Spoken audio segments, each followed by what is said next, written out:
And we're coming online. Welcome back to Minecraft 1.19.2 with Crossroads Tinker's Construct. You can see storage drawers over there. We've got Ender Storage, Roots Classic, and I can't remember what else. There's a few things here. And Crossroads Technology has been giving us a bit of a hard time. I need some sponge to move forward so I can have my unlimited salt. I forget why I need the salt. I think it's alchemy.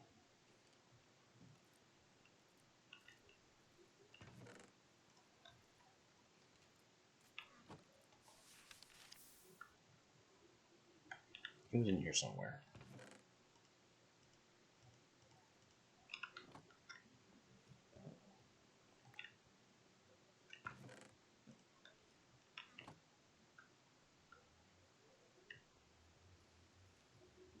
Well, I've just brought the world online.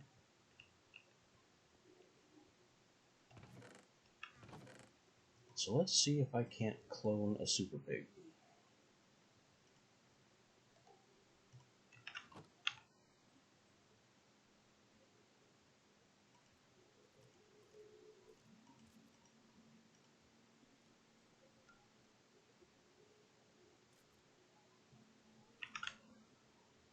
Just one infinite pig. That's all I'm asking for.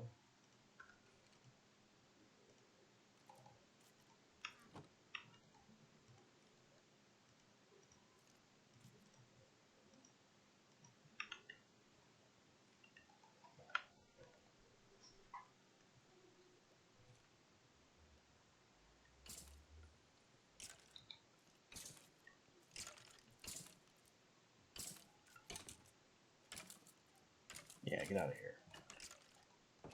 Go bake somewhere else.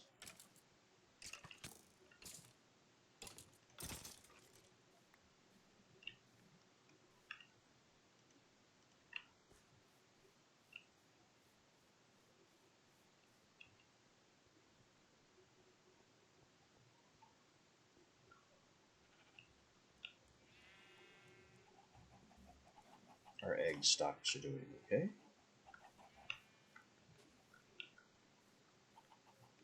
Finally beginning to make a profit on them.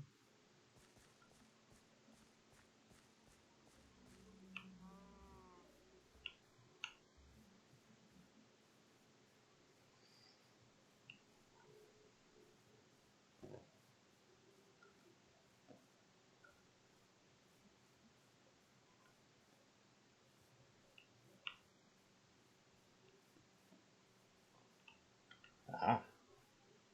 The lone pig.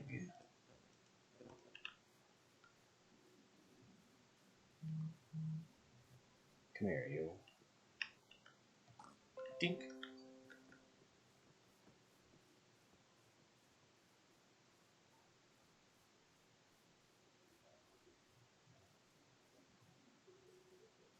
And there's another one. So there are a couple pigs around. I could theoretically charm them into my pig pen over here.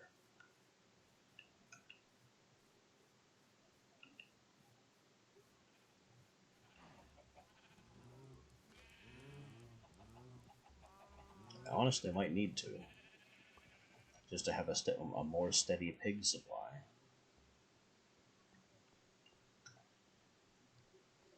Well, first we're going to try it this way and see what happens.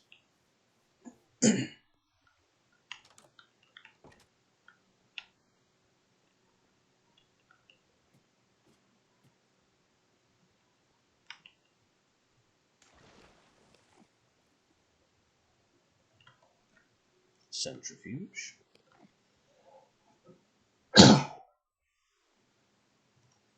Check.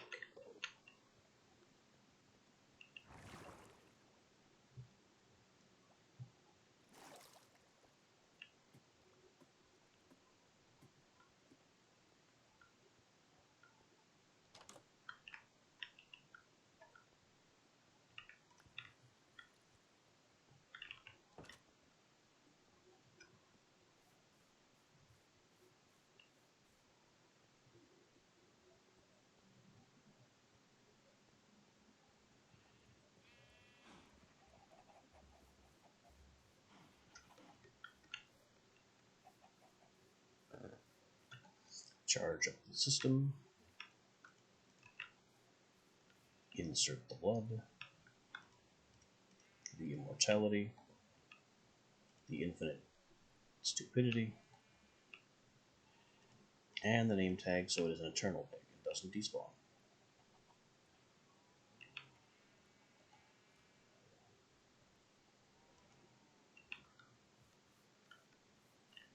And we blast it.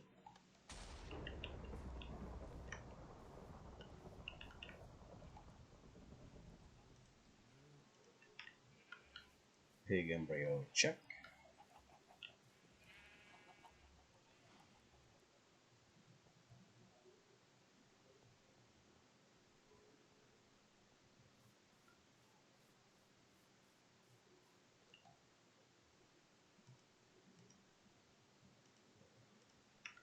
Grab some fuel so we can fire up the incubator.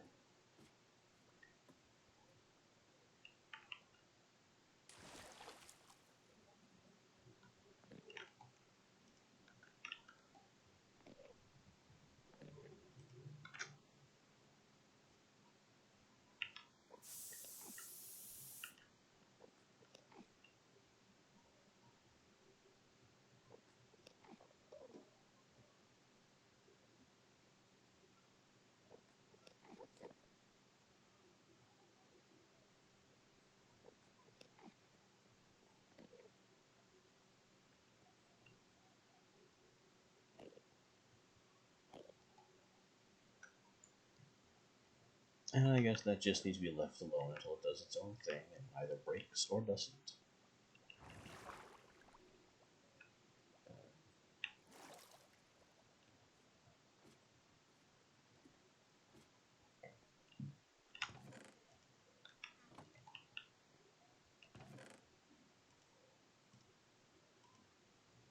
Nothing I do from here will change either outcome.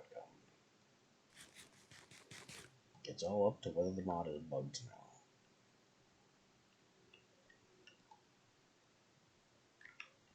I didn't know I had one block of copper still in there. I thought I drained the last one.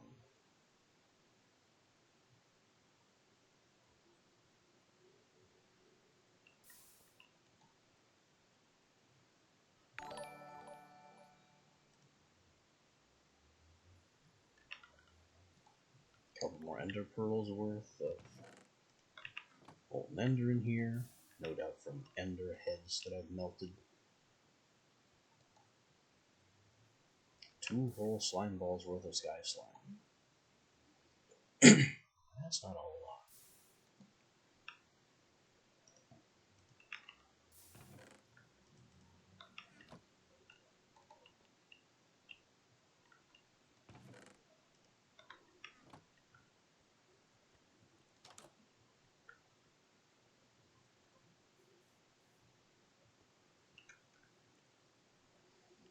Seven.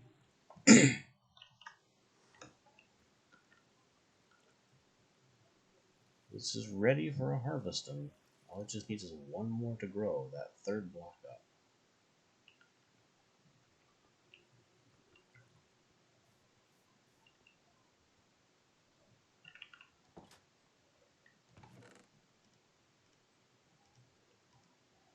We can take our existing paper and go on a shopping run, see what we can get. How's that incubator? Wasted again? Well, it's at target, or at least close enough.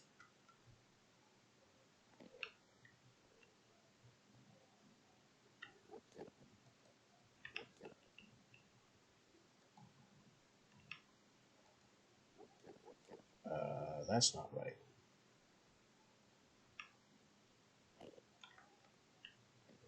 That's not right because I forgot to remake that as a reader circuit when I broke it the other day.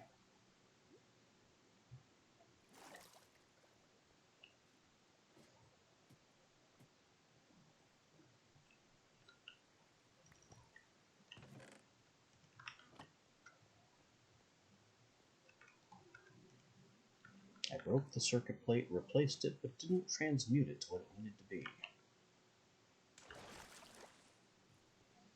So now it's not reading the fullness of this thing there. Stop feeding water into this stupid thing. You are overloading the system with too much ice.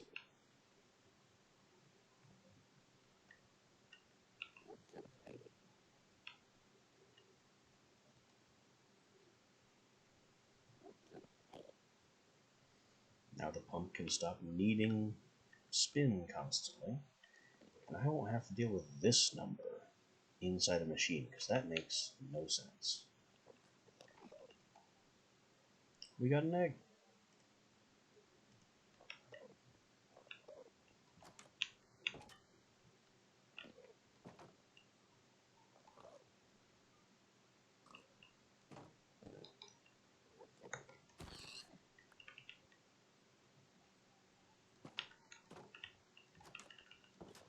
Hooray, an infinitely respawning pig. Just the one, but the darn incubator only produces one per world load, so that's about all I'm going to get. Give us this day our daily clone, I suppose.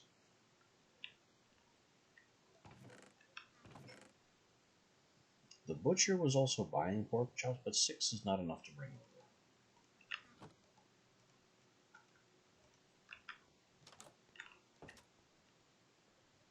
And we've lost the daylight.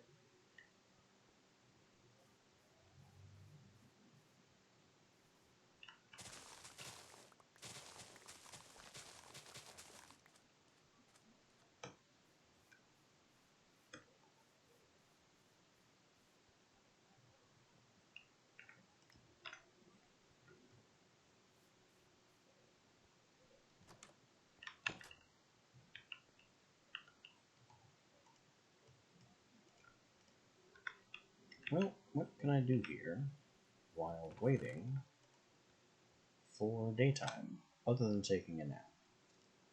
Certainly on the list, I've been talking about making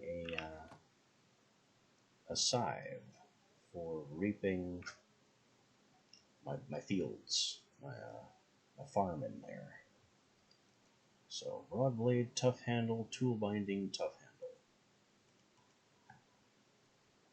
Okay. What can we do with that? Definitely going to be some slime wood, and I don't think I need slime steel. I can just do queen slime.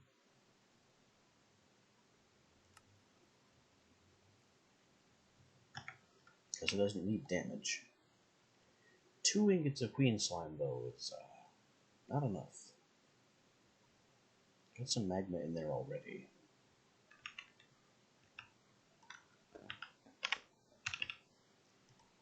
Queen slime is cobalt, gold, magma.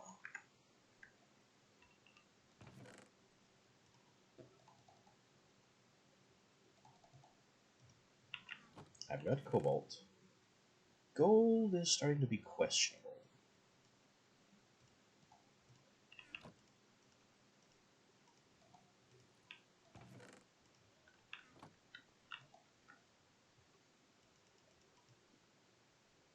I'll get in there anyway.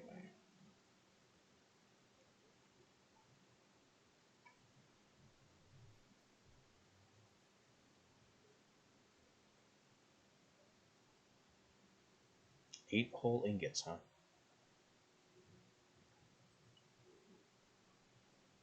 It's because I need more magma.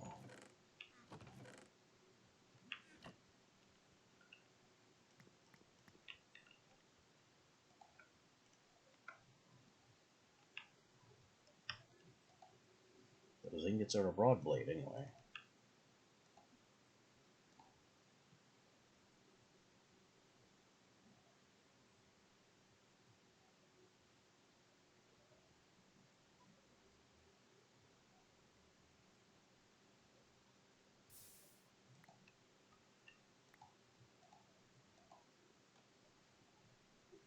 I could give it an iron.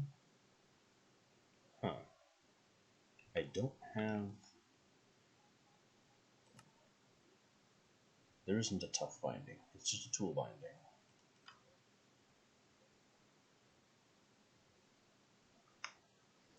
Is iron or slime wood a better handle?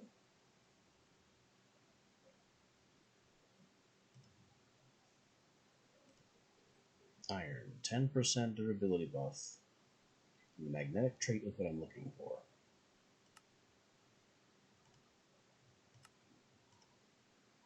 And then slime wood. 30% durability buff. And some penalty I don't care about. So slime wood is a better handle.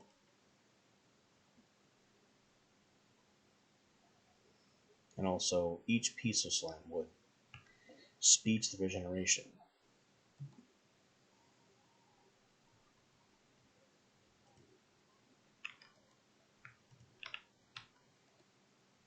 So we give the iron tool binding for the magnetic trait.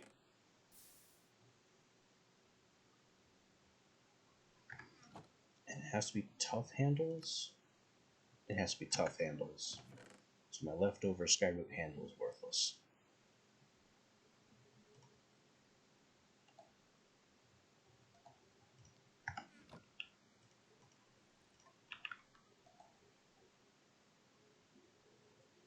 Tool handle, tough handle. 1, 2.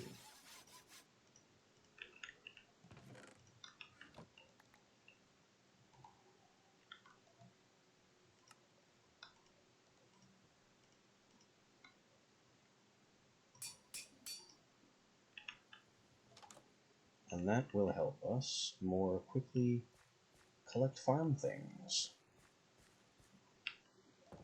If I put a level of lucky on it, I might even get a harvest multiplier, which could mean more poison potatoes for Bobo experiments, as ridiculous as doing that on purpose may be.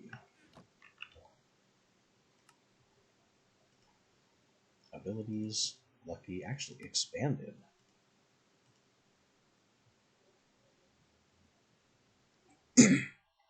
It's just Ambrons.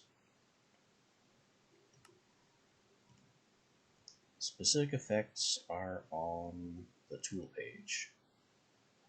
Expanders alternate between increasing mid-width height and depth.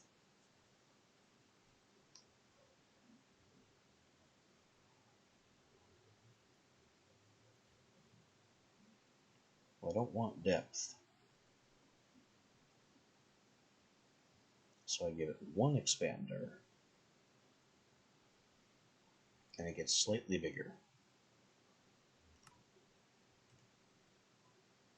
And it also needs lucky, so cornflower, lapis, copper.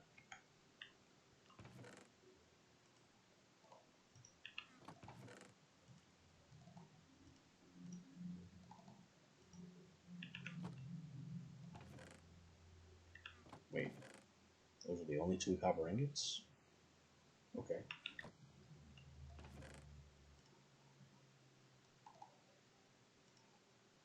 Then the expander was that, and 2 pistons and 1 ambrons.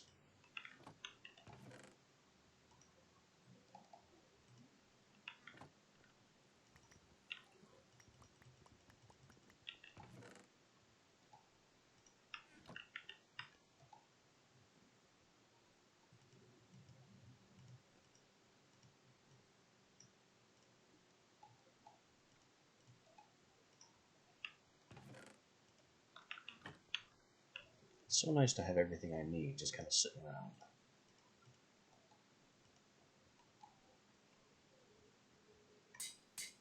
One level of lucky, 1 level of expit.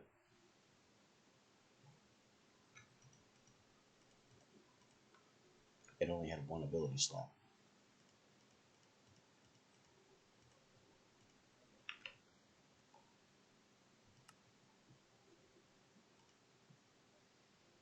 Okay, where in the slot list do I get more of those?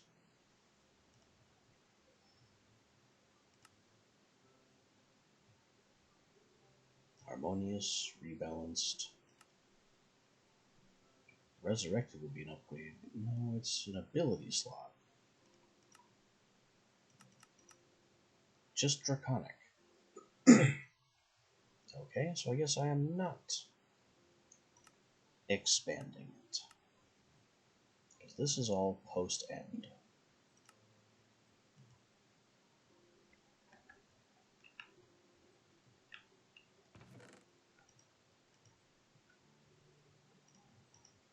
Oh well, now I have 2 pistons that I can figure out what to do with at a later date. Oh, that's where the copper went. What did these do again? Oh, I didn't even know they were fuel. Well, they're mostly spell and ritual components. I thought they could be potion brew for some reason.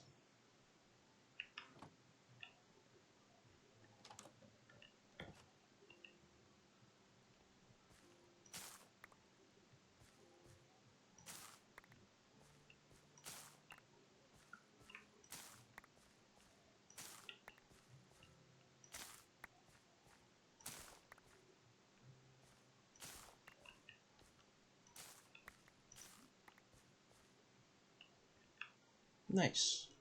Very, very convenient.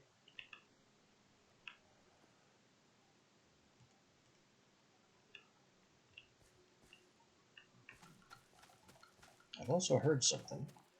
I don't know if it's true, but allegedly, if you plant your crops in alternating rows, they grow faster.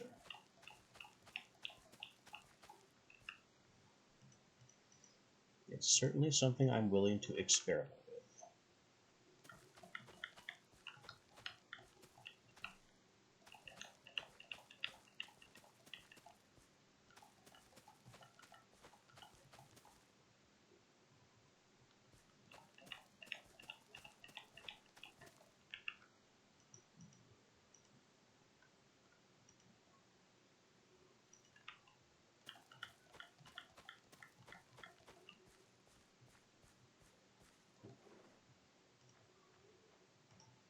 All the extra seeds can get nuked.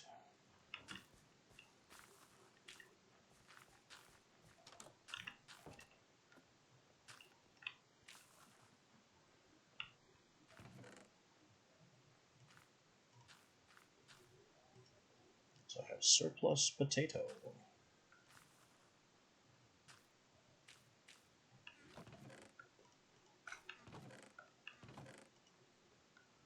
Surprised I don't have surplus wheat yet.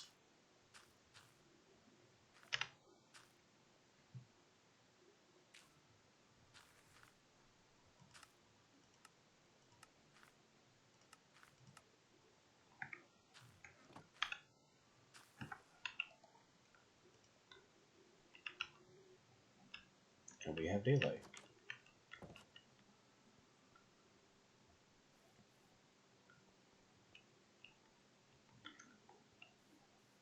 Just a second here. There's something I threatened to do yesterday that I intend to carry out.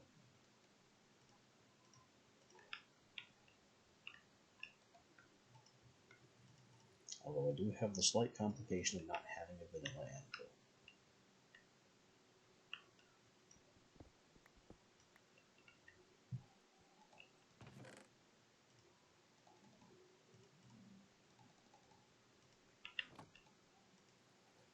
But I do have enough iron that creating one is not a big deal.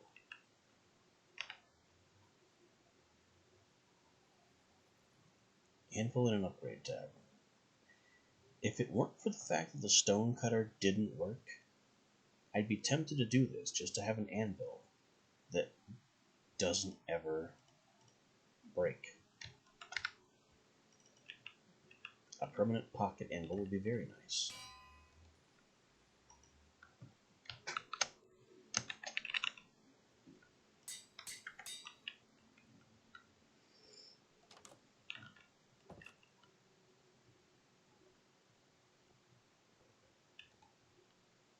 There we go.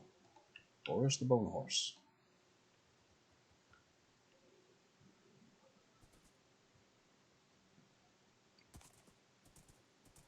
Show us the meaning of calcium.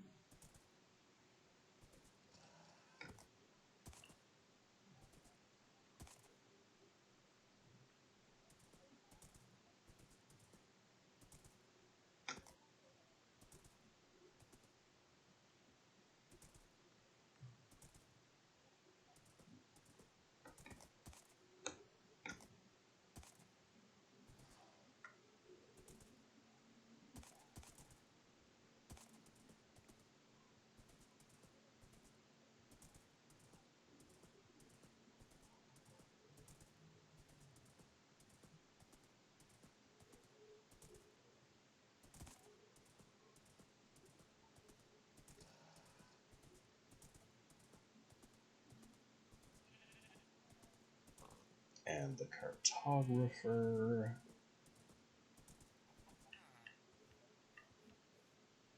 Toolsmith, Nitwit.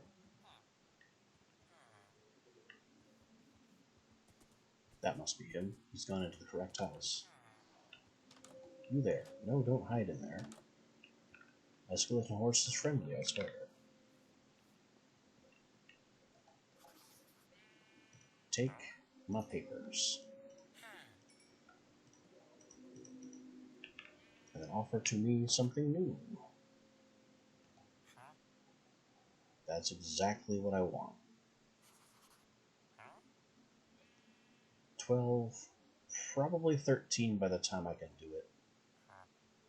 Ocean Explorer map. But he'll also buy glass panes. I can make tons of glass panes.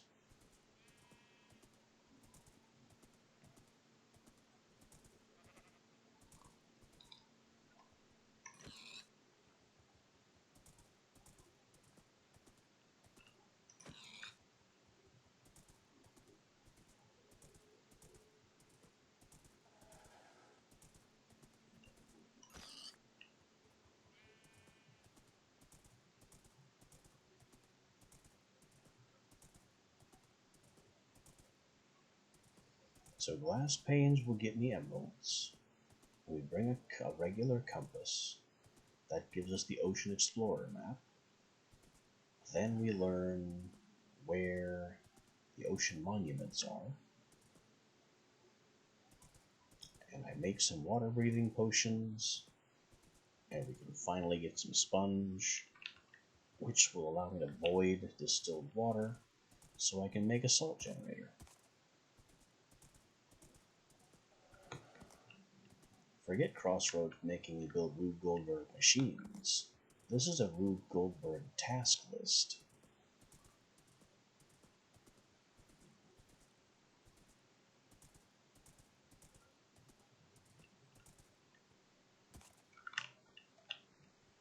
Good work, Boris.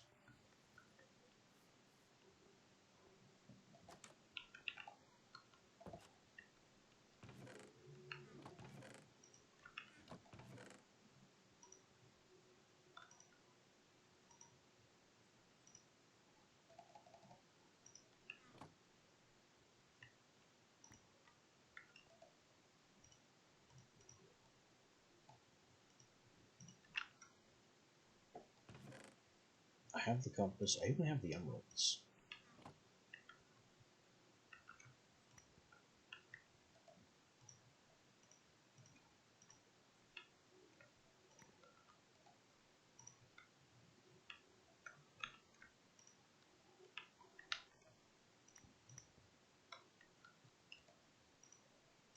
But I'm still making more of these to trade.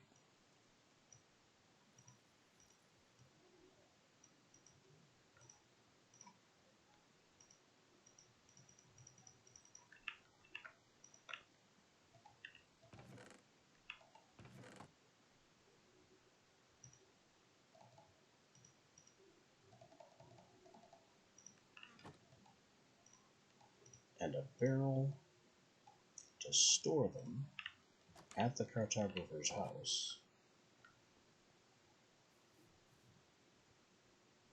So I'll always have sale material on hand. And back we go.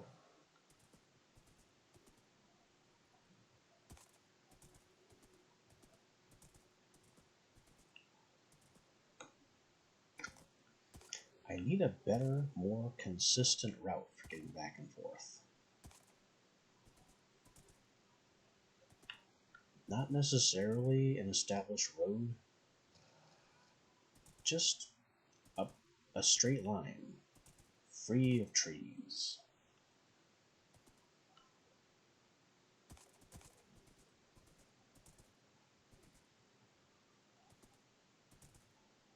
Because having to stumble along and find a new path every single time is getting old.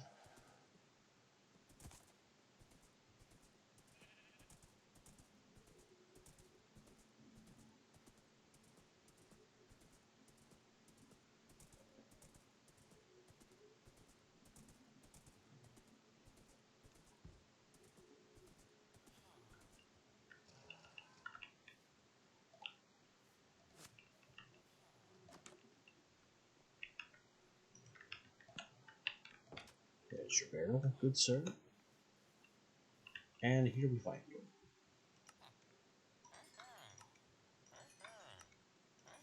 Take all the glass.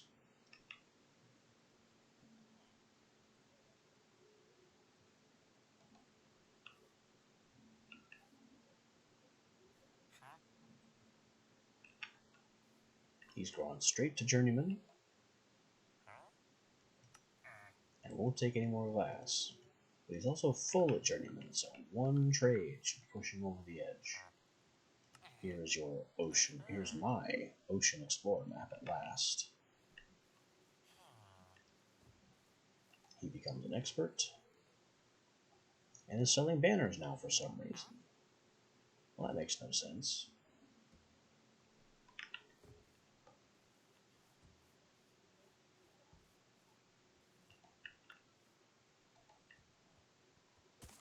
That's alright, though. We got not only what I came for, but what I farmed him up for.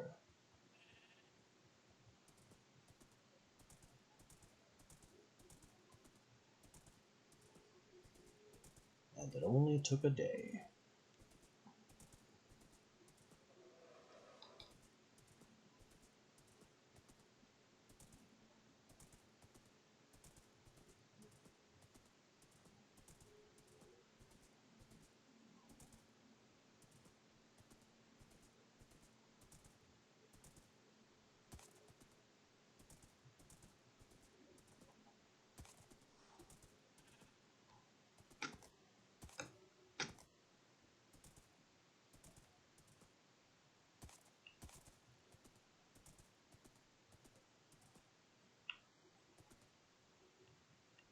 I got stuck here before. No. You will not block my path.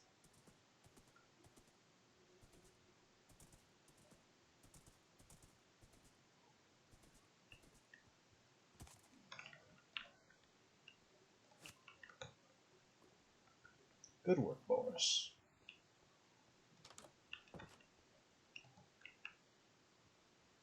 And I didn't leave the glass panes where I was supposed to leave them.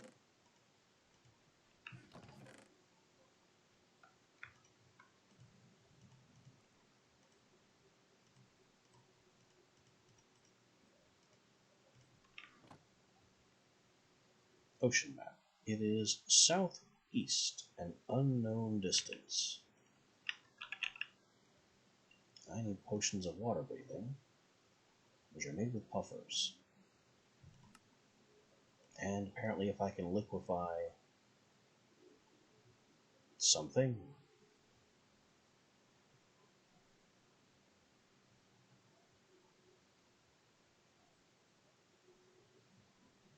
I can liquefy squid or live puffers to get potions of water breathing.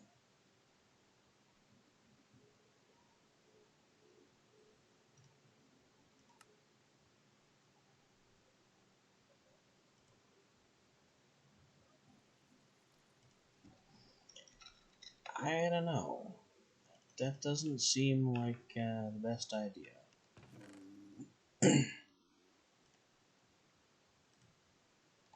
I'll just go with the puffers I have.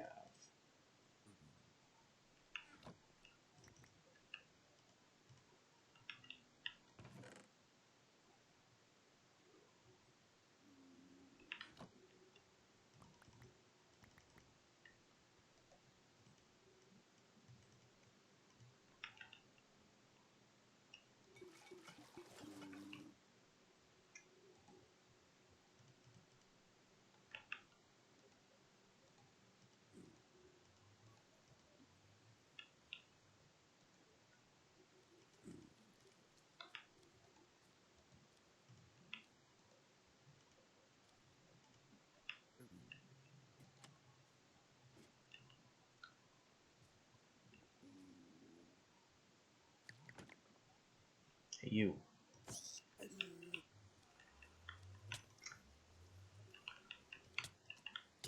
Get in the pot.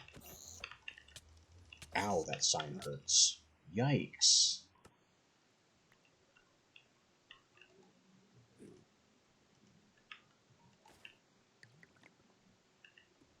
That's what I get for not taking him seriously. Also, he stole a lot of my gear, so I have to take him seriously now.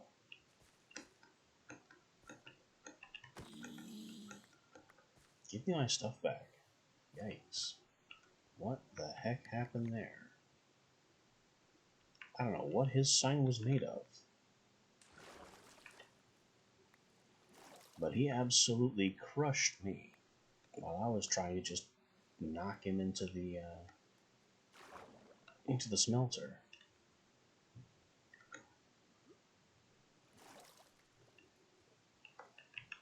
And of course, he didn't even drop the sign.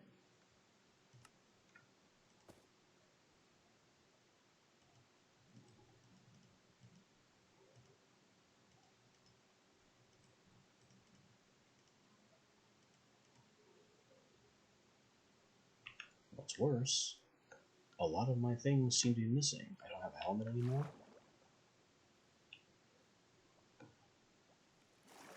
I know I'm missing a tool or two.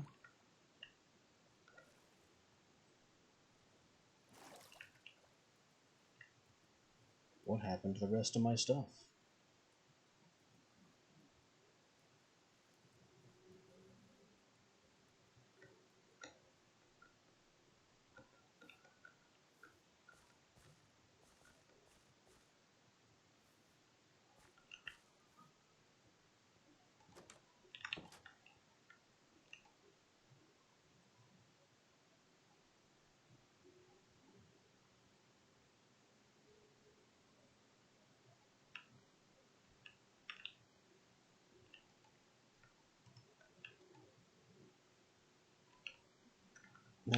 No, really. Where is the rest of my stuff? What am I even forgetting?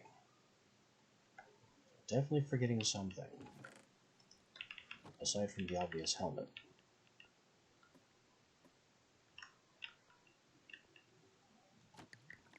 There's the helmet.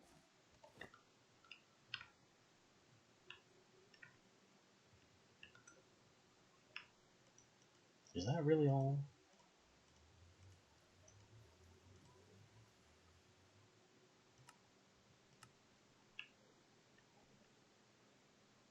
I don't know.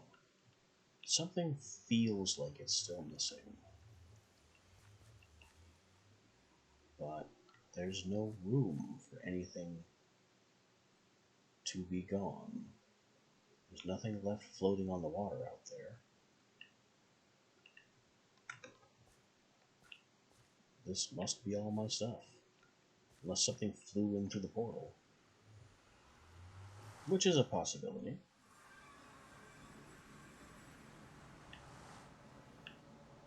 Nope. Nothing here.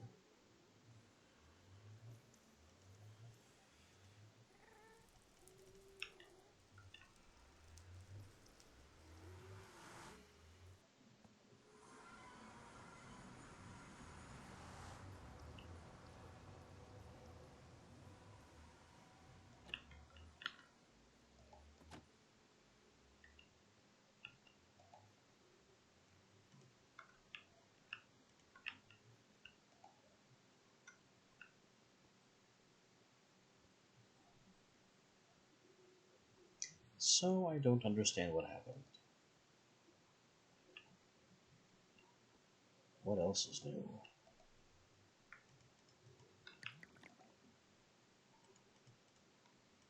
Alright. Long duration potions of water breathing. Decent, though not perfect, armor. An enchanting setup would go a long way here.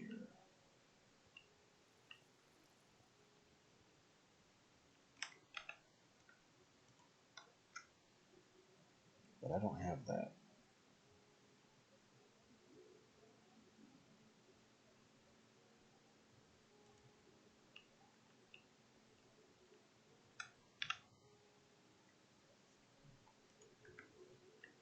Some way to mine underwater would be nice too. I think one of the traditional ways is explosives and sand.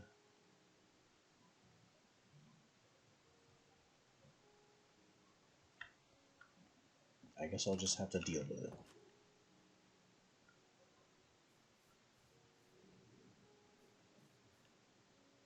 So, set our heading southeast.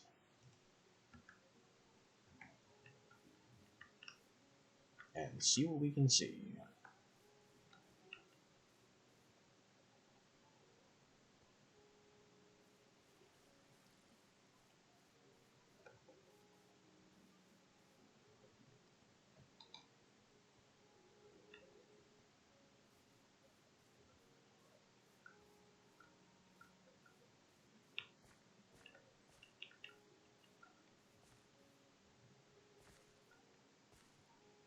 I see light here. Oh, I'll take that iron.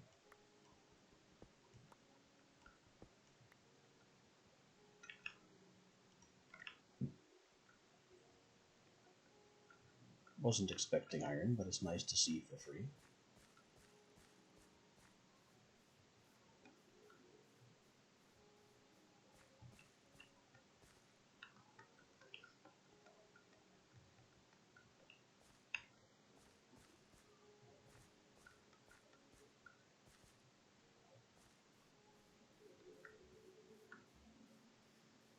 And we'll just be going southeast until, presumably, eventually, my dot on this map gets larger. How long that takes, who can say?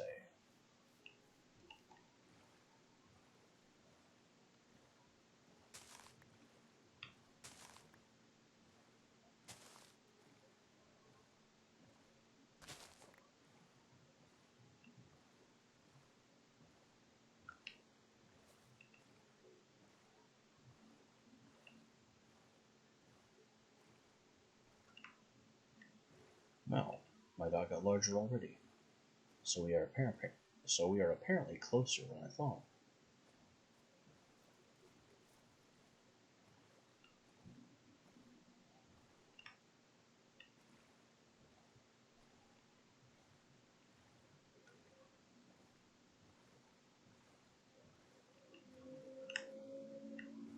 We're not filling in the map in color yet,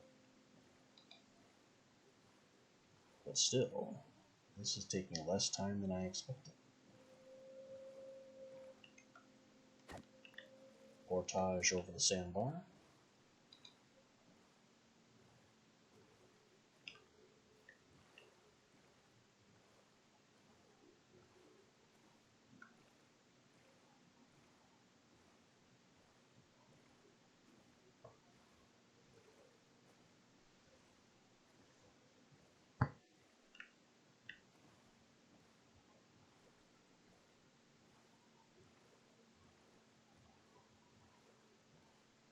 There is a lot of mangrove in this direction.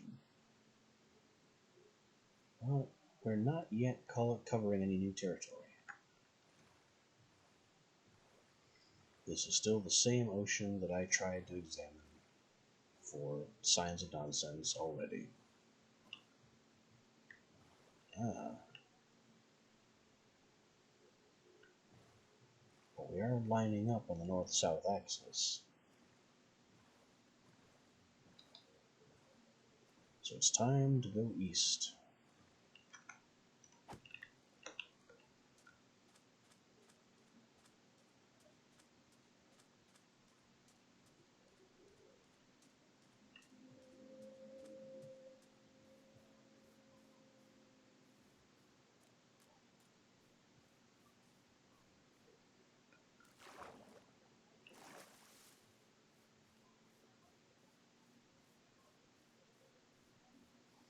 What could this green dot in the middle of the mangrove be?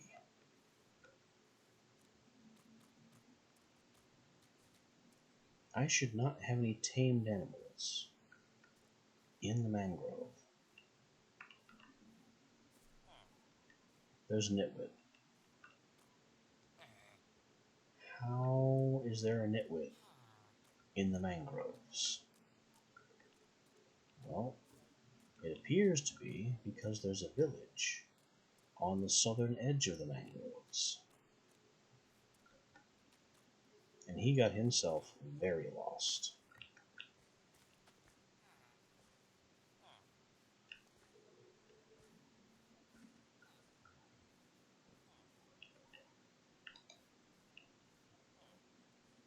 There's a frog. I didn't think frogs existed yet, but there they are.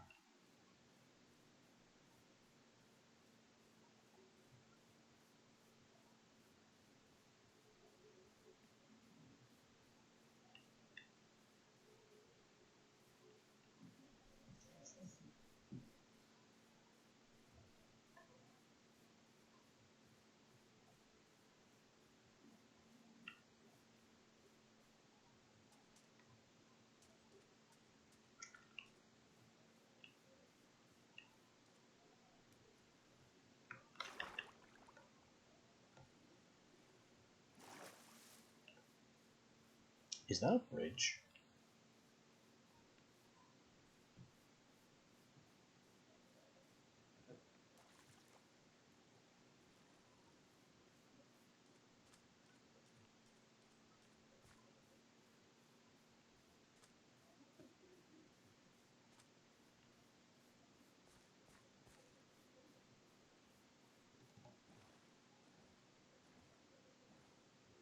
Kind of.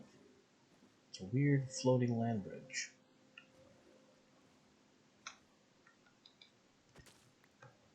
World Gem, once again, has no idea what a normal world looks like. So it's just making stuff up.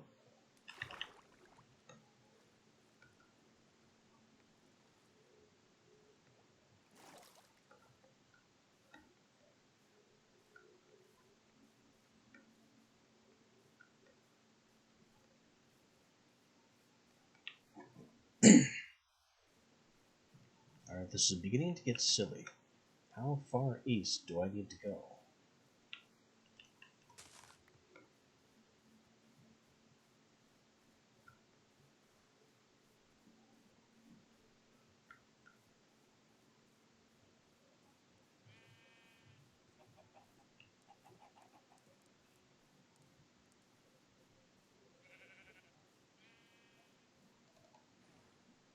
Well, we're entering large bodies of water again in the territory, so we might be closing on it. We are.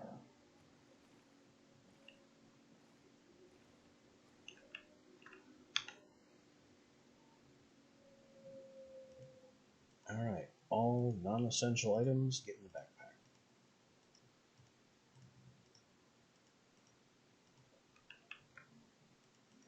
Potions line up.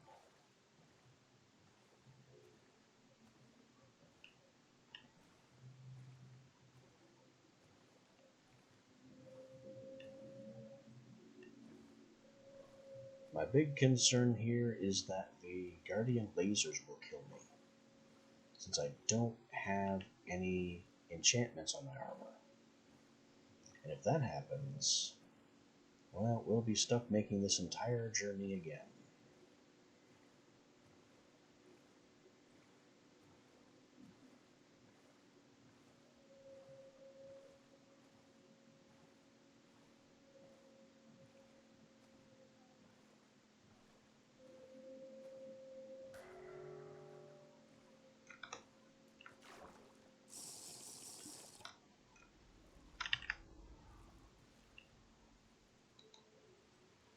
We have entered.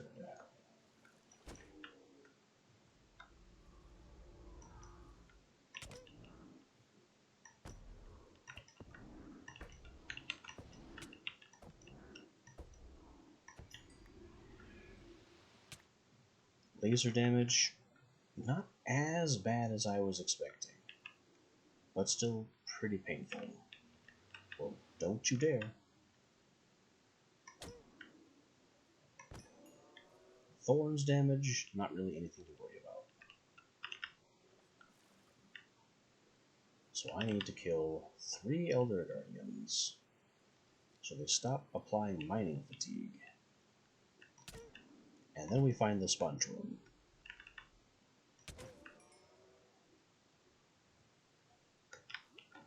In the meantime, finding a good deal of cod for future animal breeding rituals.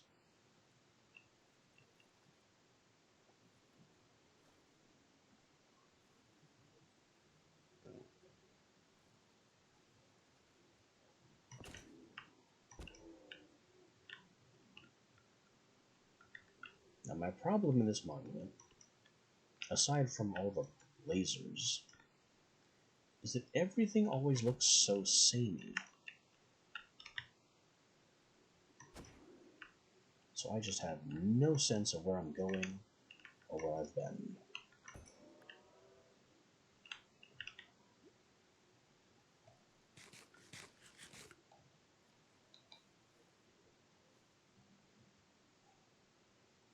Normally I make it a point to bring something that can break blocks underwater with no issue, ignoring the mining fatigue. But I don't have any mods installed for that. Oh, hello, Guardian number 2.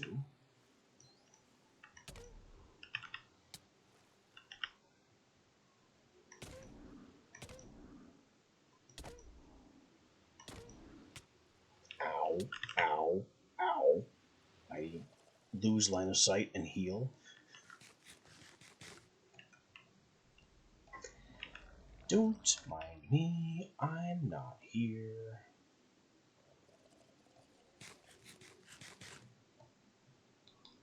You saw nothing.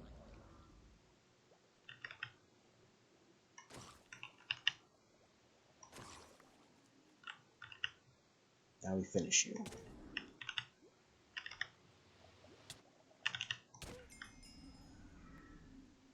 I think it dropped a sponge. It did. So technically we are mission accomplished. This is why I'm seeing all the drowned. It generated a little ruin in here.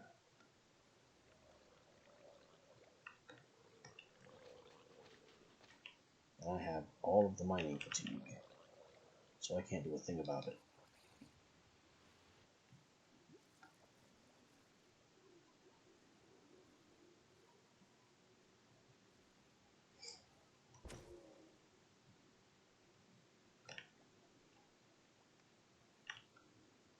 So we are 2 Guardians in.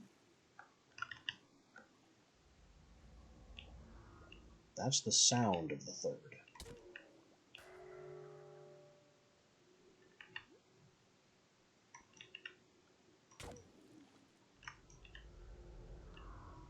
I know roughly where it is. I even know what the room looks like. It's in the peak. Top and center of this place. But where is that? How do I get there? These are questions I can't answer.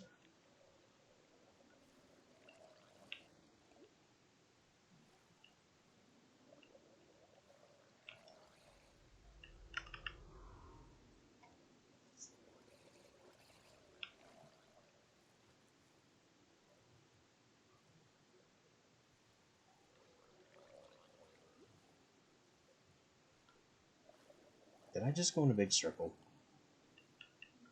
I did, didn't I?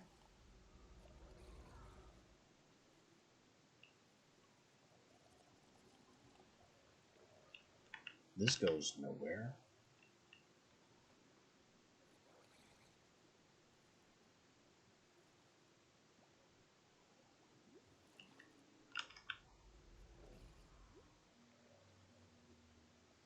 I need paths that go more up.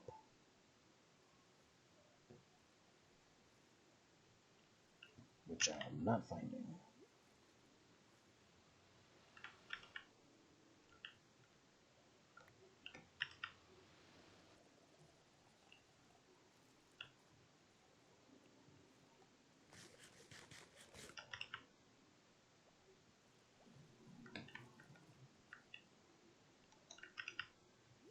I already killed the Guardian in this room.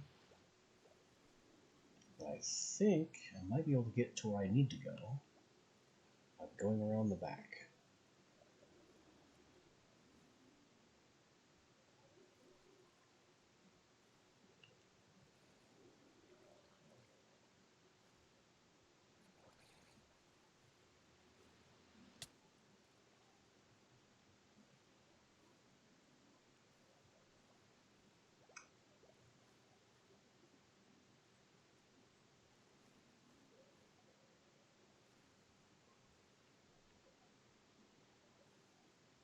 No, I'm just at the gold room again.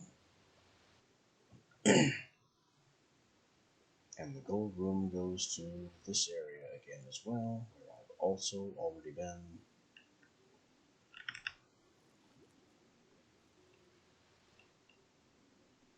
We are no closer to moving up. It's a sponge room. Well, that's my goal. It's right off the gold room. Good to know.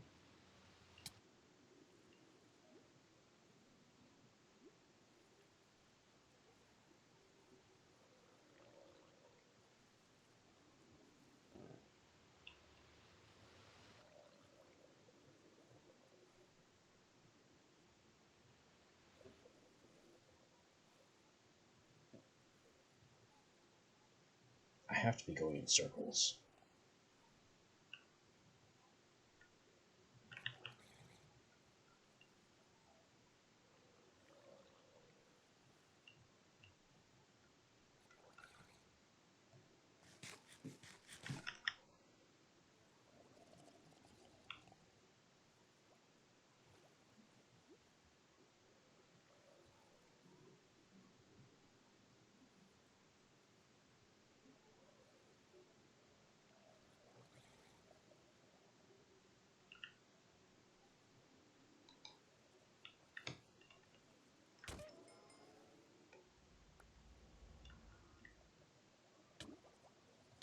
Uh-oh. I didn't even notice that had fallen off.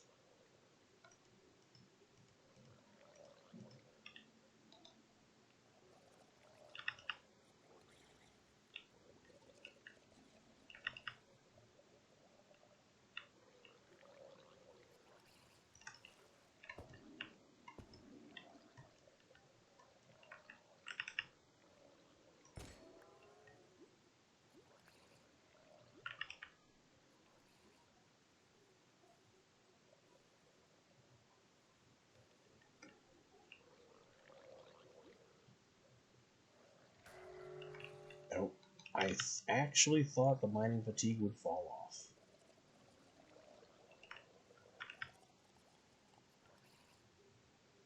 But no, it got reapplied.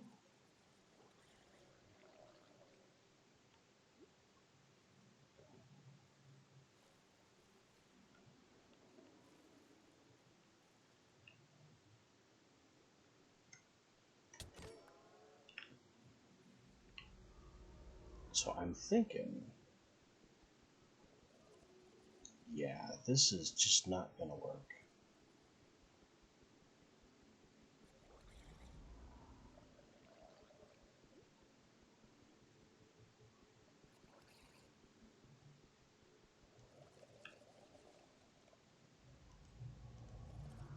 No, digging my way through is not viable.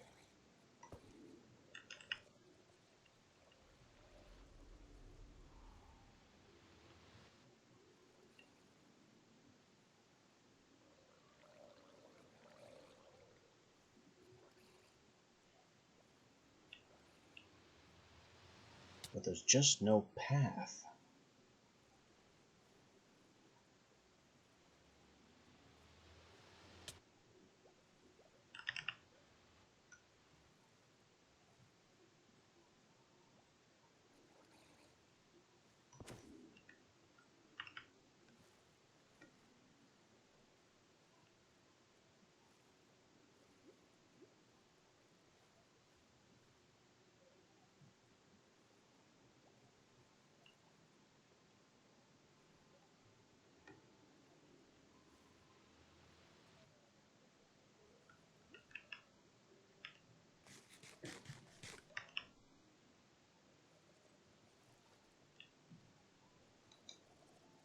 There's also a weird monument. It has some paths that I'm not familiar with, and it's missing paths that I've come to expect.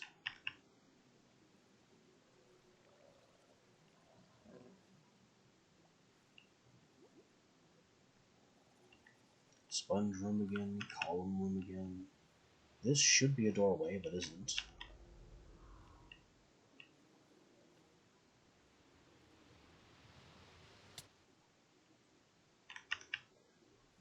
Back in the gold room again.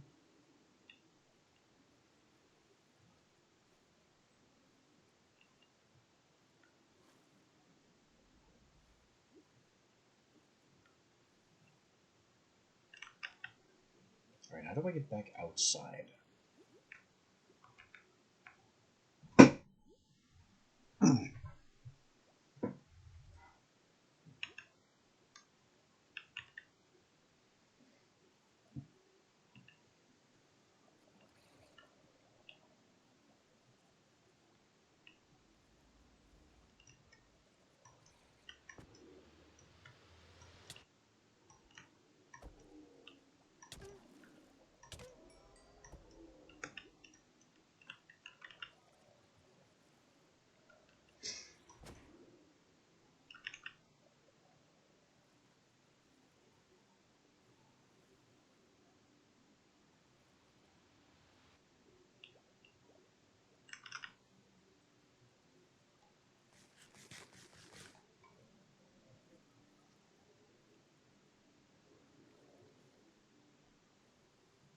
Now I know I'm going in circles.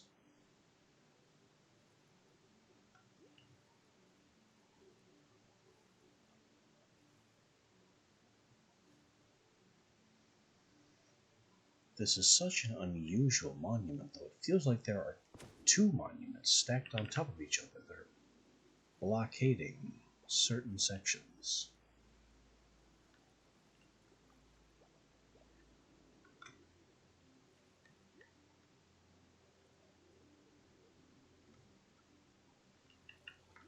Oh, we've lifted higher. And higher, and there you are.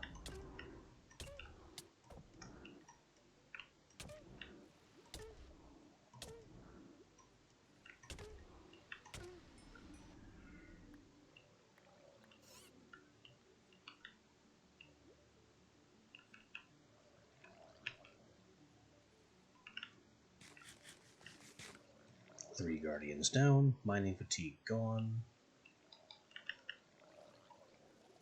I am now free to loot the sponges and gold if I can find them again.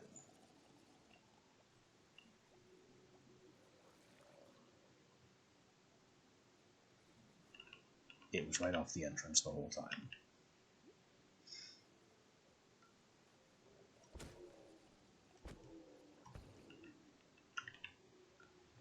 Which in turn was right off... Actually, no. I haven't been to this room several times. But this room does connect to both loot rooms. So let me just chug that early.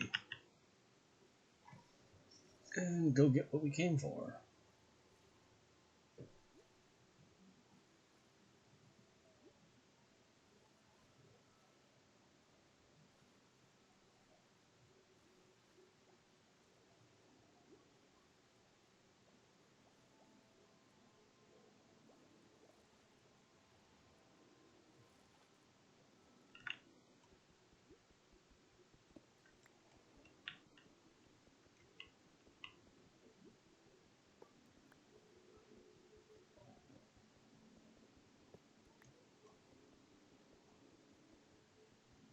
This was not actually a goal, but it's here.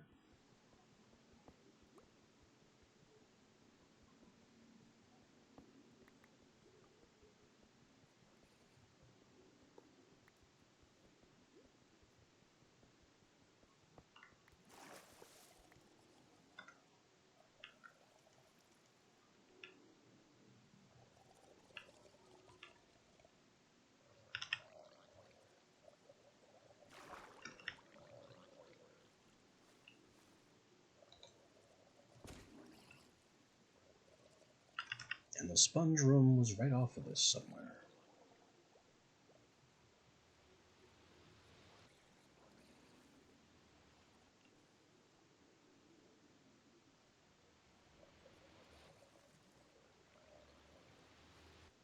Here we are.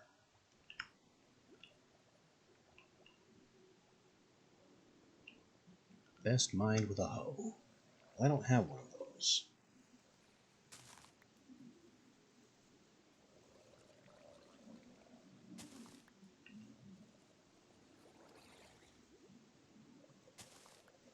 I have a mattock which functions as a hoe, but not for mining purposes. Which we learned from trying to mine nether mushrooms.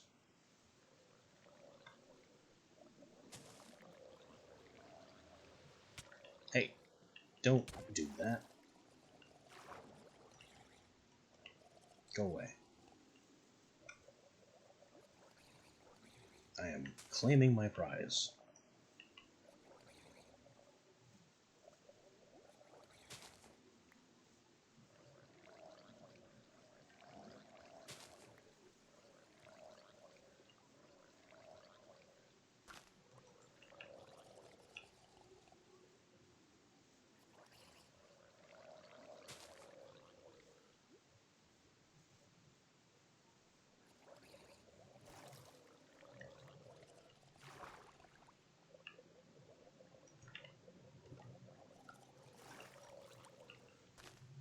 That's better.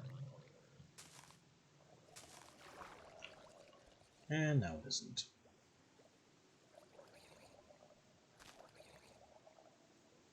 Briefly, very briefly, I had the mining speed of not being underwater.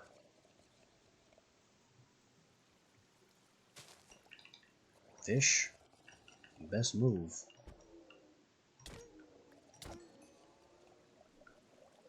Get out of my way and stay out.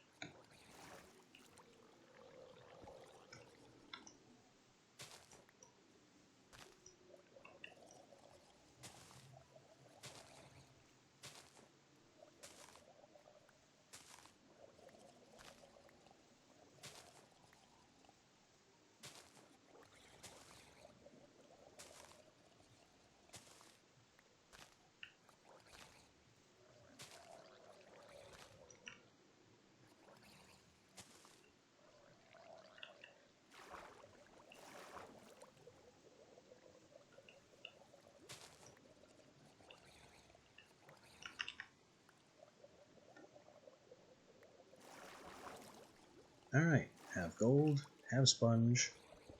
Let's get the heck out of here.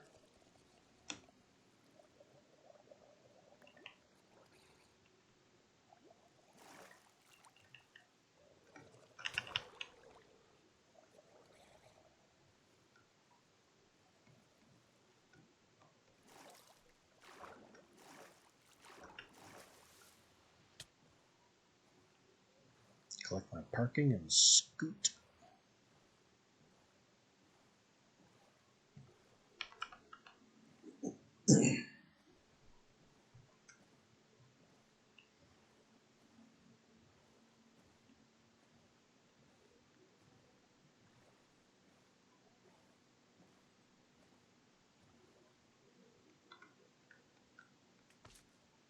We also have this Earth Slime Island, which just happens to be made of green goo.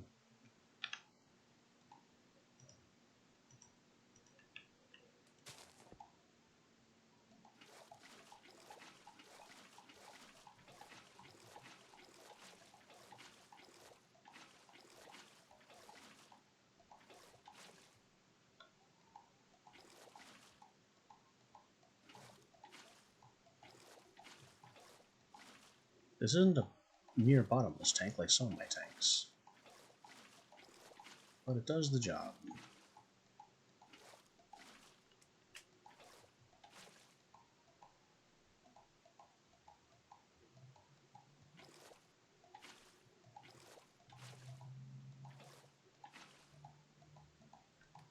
go.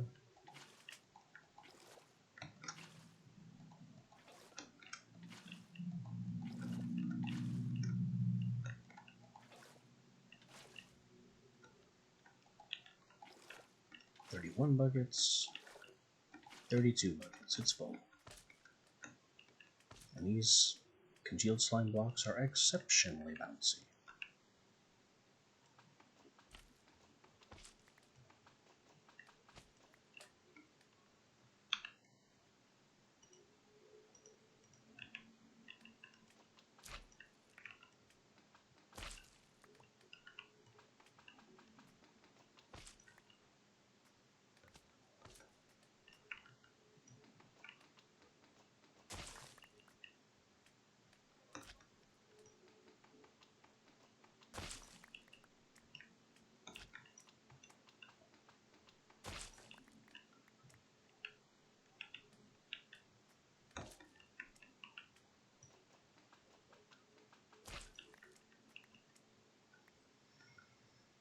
I now have access to some earth slime crystal.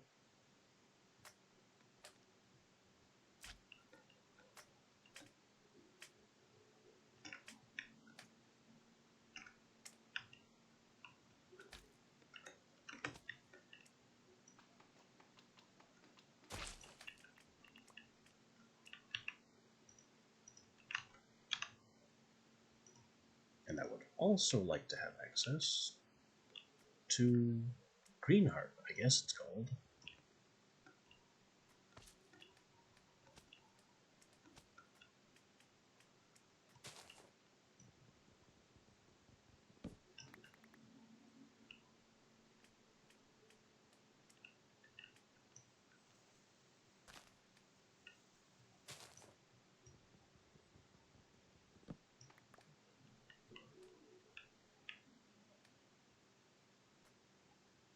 Weird.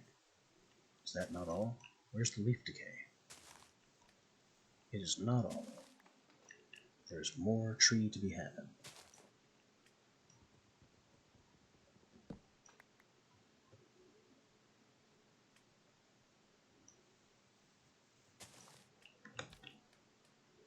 Still no rapid leaf decay. What gives?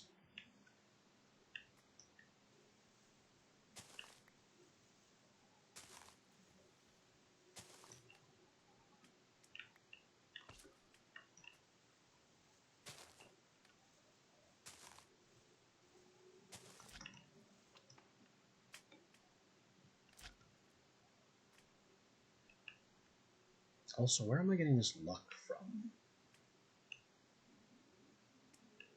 Bathing in green slime, apparently. Since when?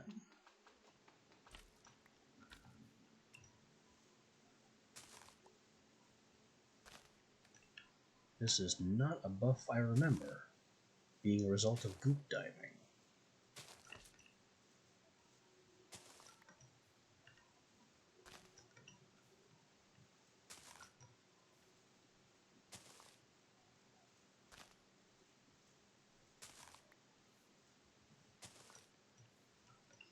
Oh well. The important thing is that I have slime dirt and sapling samples.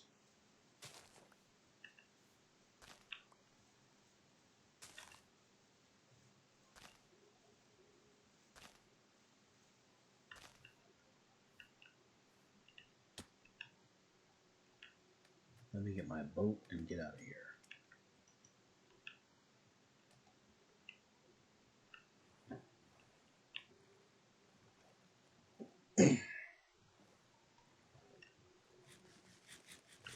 What a day. Pulled off everything I set out to do already.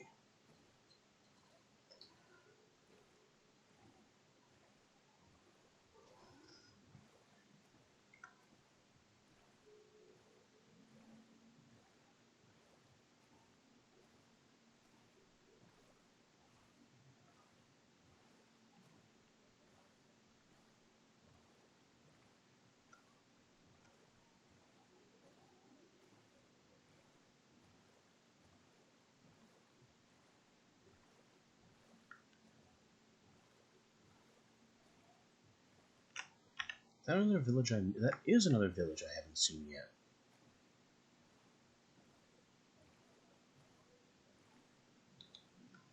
Well, this little trip is proving to be very educational.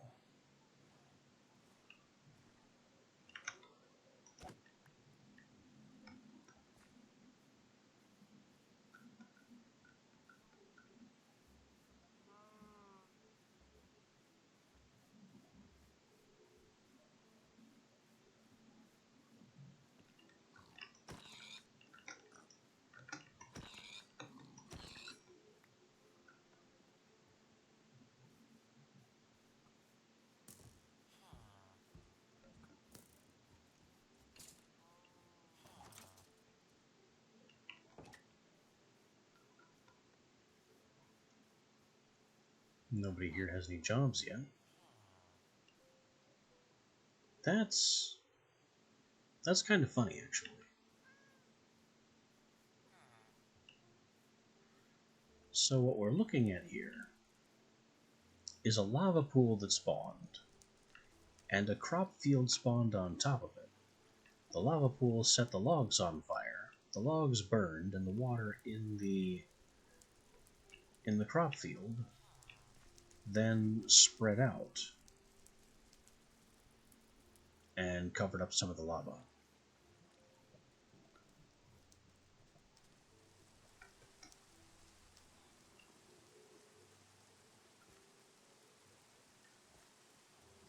I've never seen that before.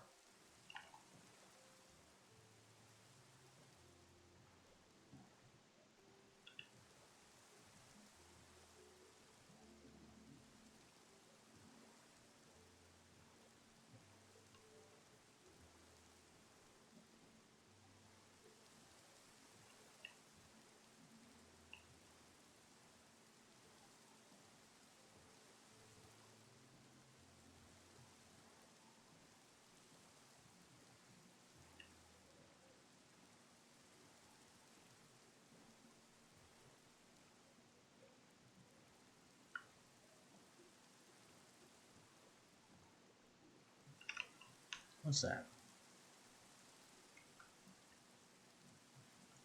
What is this? Mossy cobble, calcite. Something's not adding up here.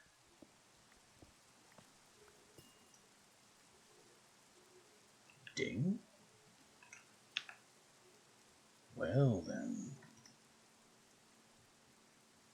Seem to have found something interesting. And there are more drowned, because of course there are. Okay, you hang out in there. It's fine.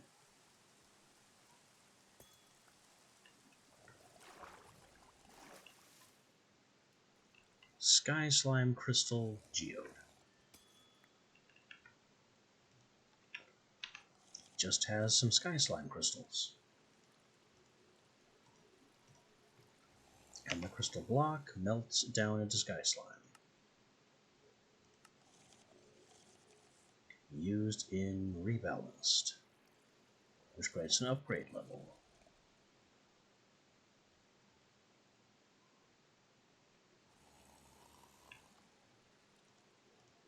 Or an upgrade slot.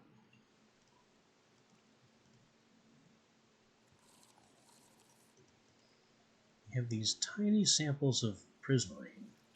I'm not going to need single prismarine blocks. That's silly.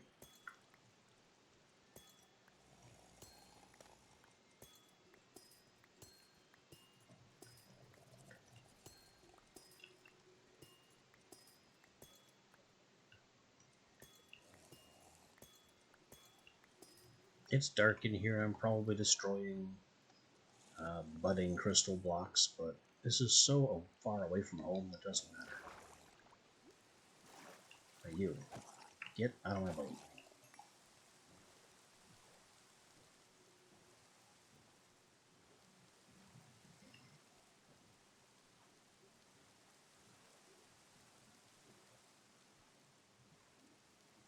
An interesting find, nevertheless. I've got a drowned head. What does that do? It turns into a slime skull, or melts into copper for some reason.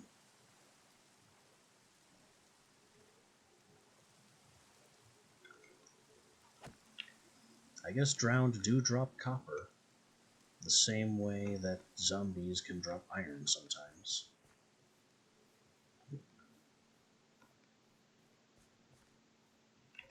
Speaking of,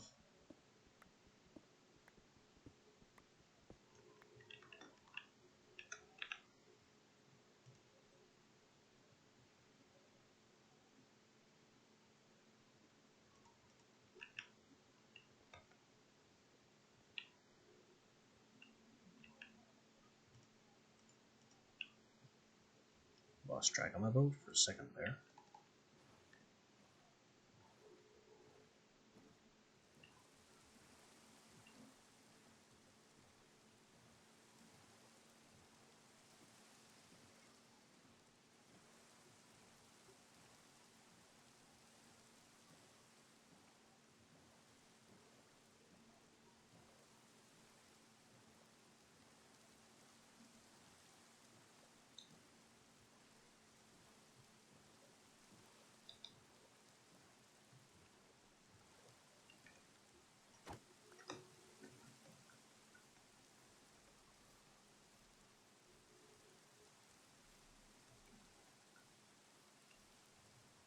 Does Mossy Cobble do anything?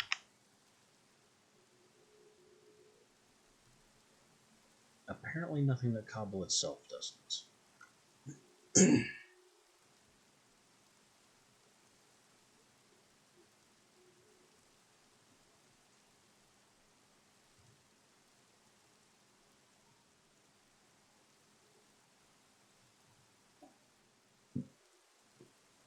Transpark shoots and item shifters. I had forgotten about those.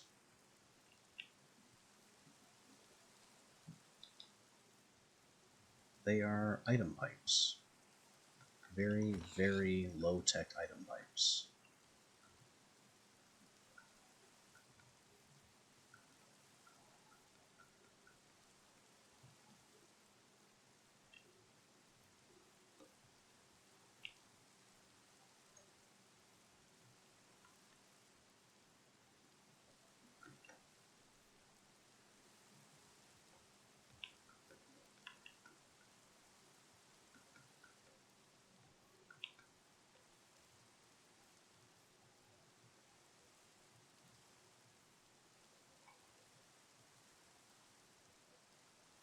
As a bit of an aside, there are some mods and some mod functions which have never adequately been imitated.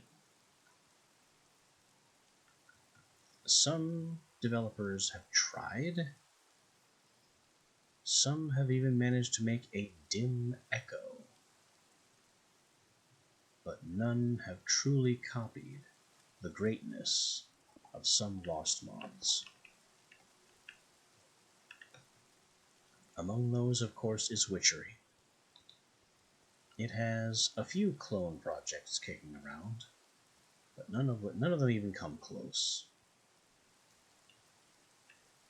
And they are all missing what I consider to be one of the best features of Witchery, the Potion of Tree.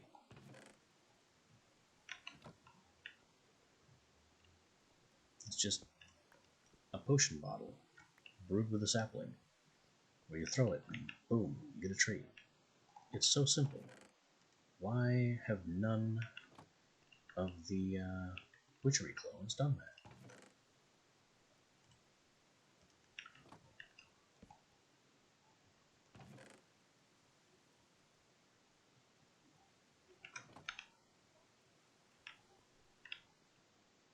I do have a slime ball entry. Maybe I should remove that. Put it over here. So I can also do this. And this.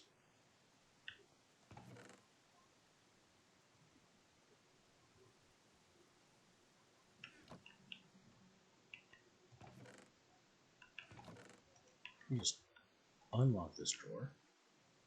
Uh-oh. I don't remember what the other thing was that was on it. Was that ink sac? It doesn't matter. If I didn't have any in it, it doesn't matter.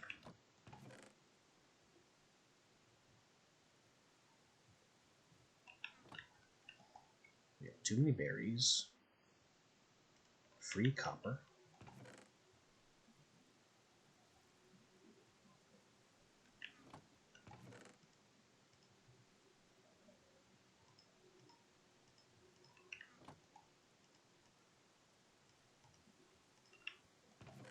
More copper than I know what to do with.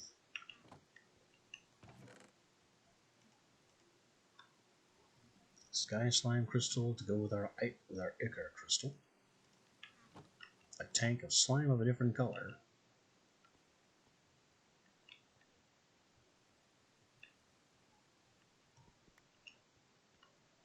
Put it on the left. Just for aesthetic reasons, I guess. More pork chops, more cod. More crystals and prismarine shards.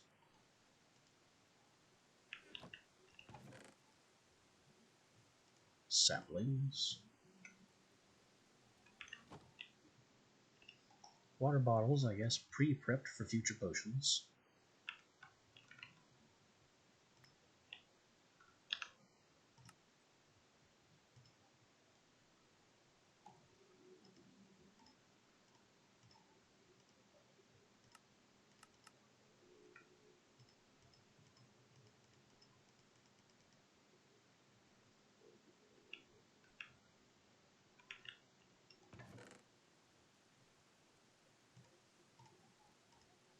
This skyroot handle just needs to go. I don't think I'm going to use it. It's taking up space.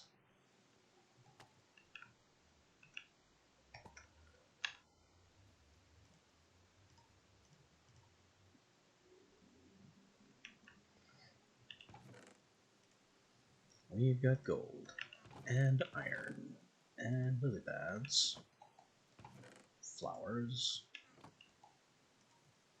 sponges that need to be prepped,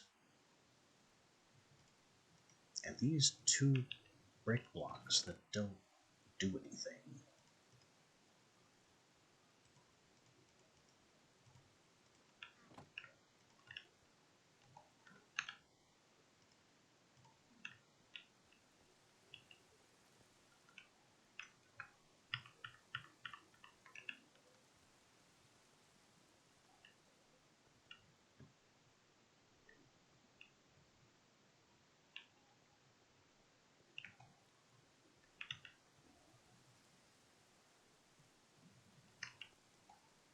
Now, at last, we have the sponge.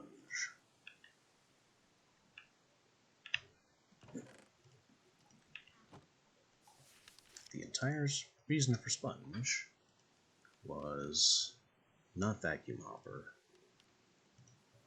There, plumping tip. Black shiny rock, plumbing, sponge. Black shiny rock, sponge.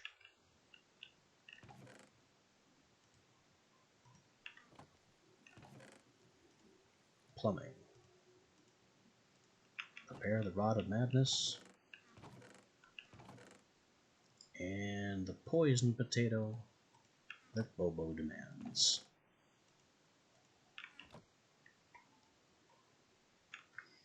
One, two, three, offering. Ooh. There we go. Fluid void. Literally just a sponge with an input. I mean, it's not something I could have had otherwise.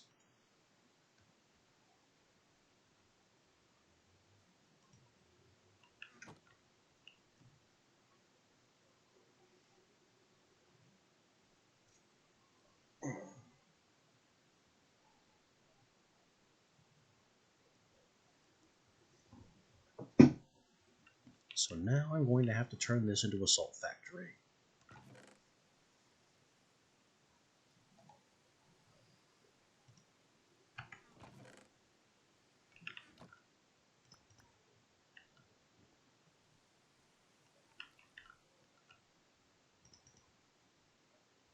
I'm out of birch logs.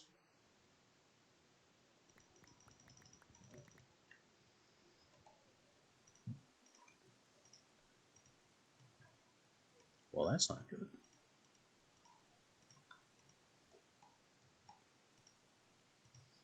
I'm kind of committed to the whole birch thing here.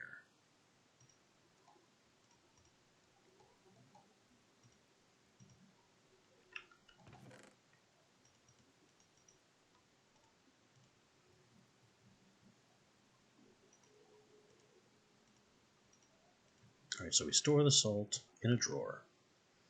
We void the distilled water. Need fluid tubes. Going to need, gears are a given.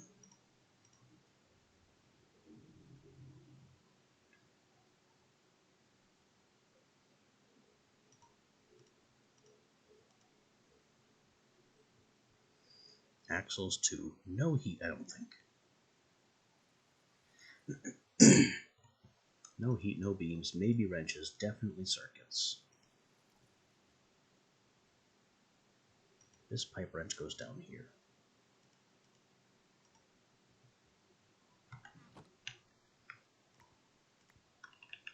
Definitely redstone and quartz.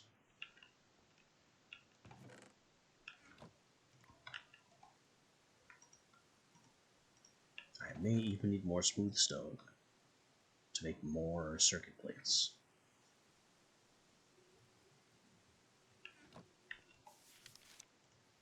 And the unfortunate star of the show, the water centrifuge.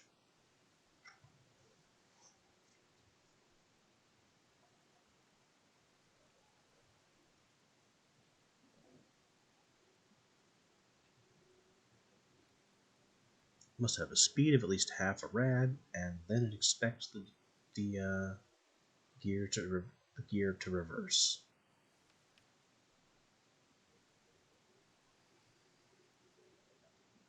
If either output fluid or item fills up, the water centrifuge will continue running. Any product that can't fit will be avoided. I didn't need this. The whole time, if I had just read the book, I would have known that the excess distilled water would just void itself. Oh well, we have sponges now.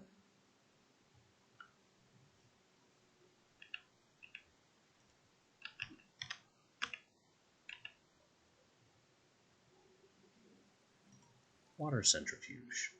Bronze, tubes, axle, tin.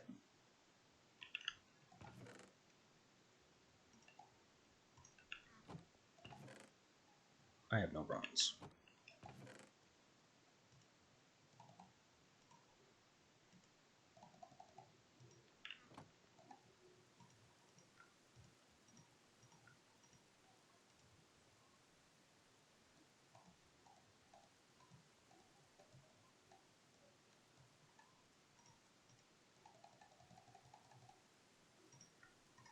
Bronze. Water centrifuge, star of the show.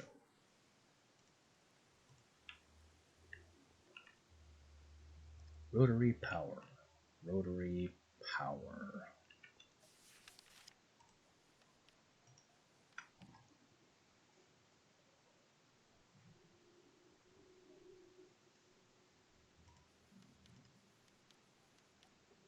Do I want the turbine?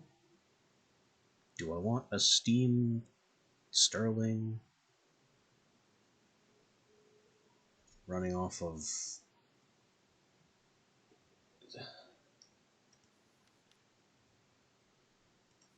I could just hook up a Stirling to a solar panel and call it a day.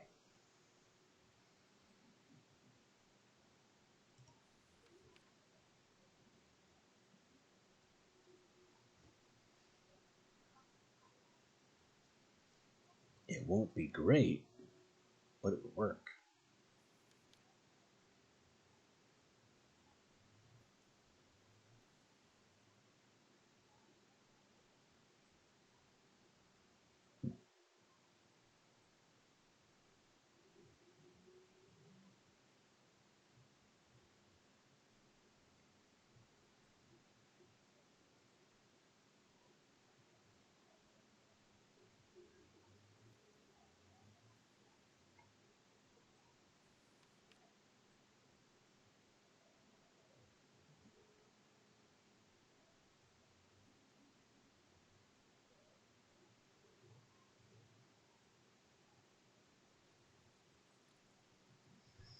I could also put it anywhere.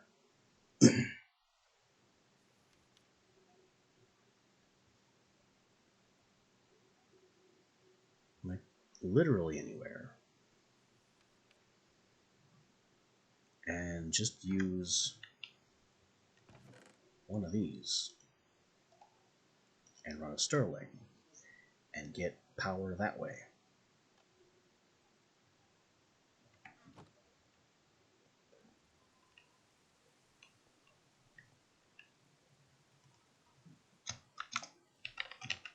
I'll stay a pump no matter what I do. More iron axles. More sticks. More wood.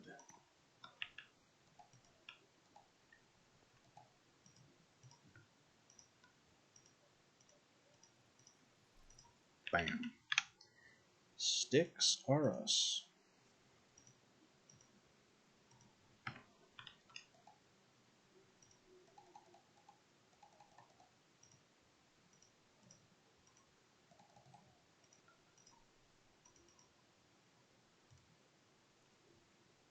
Rotary pump missing 2 glass.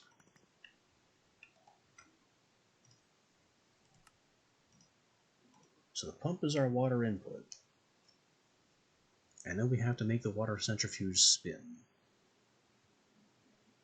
So we need a master axle. Master axis.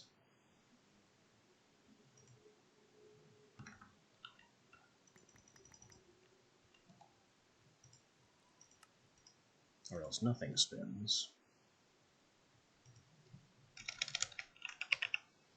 And sure, we'll go the Stirling route.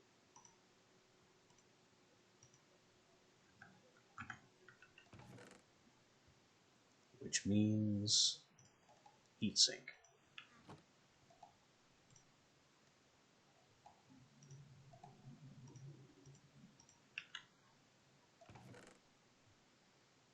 And a heat cable.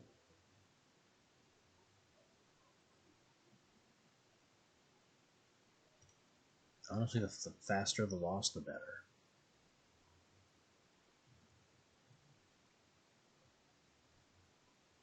And what else?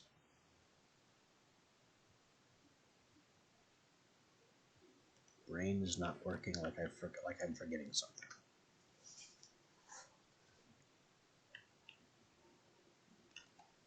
Guess I'll sleep on it.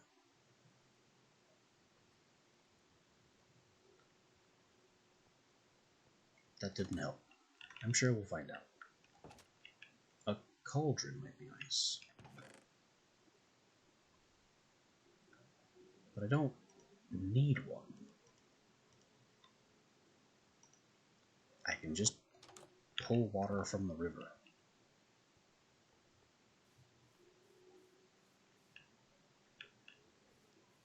I think I'll do exactly that.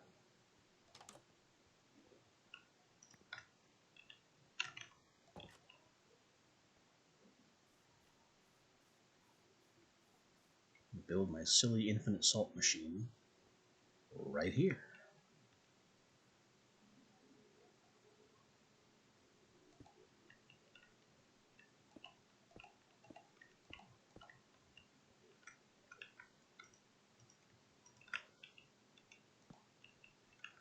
So there's the salt.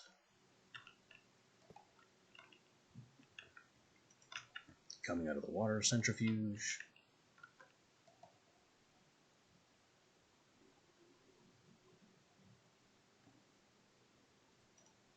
The water centrifuge needs a fluid input.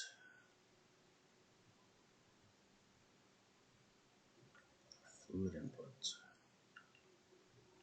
I'll just do it on the back.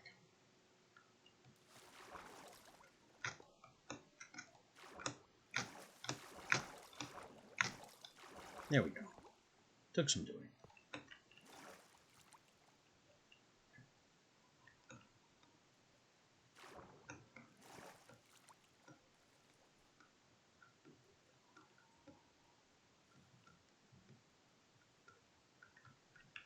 And that runs off of a rotary pump.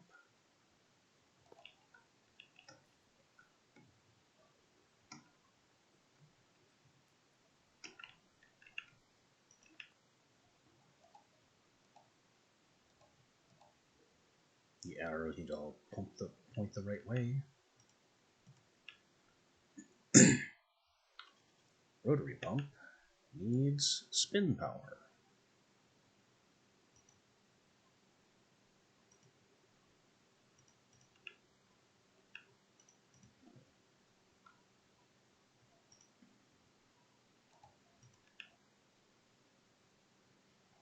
Spin power is copper gear.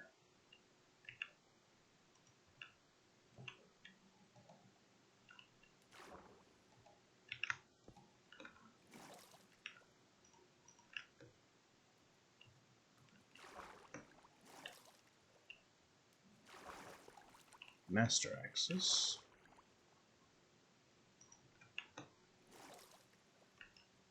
Big key. No, not there.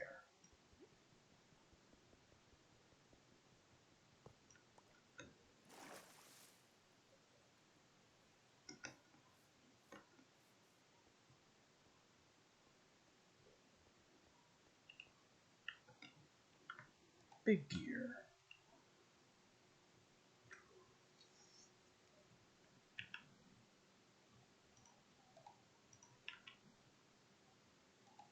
A little shaft and a small gear on top.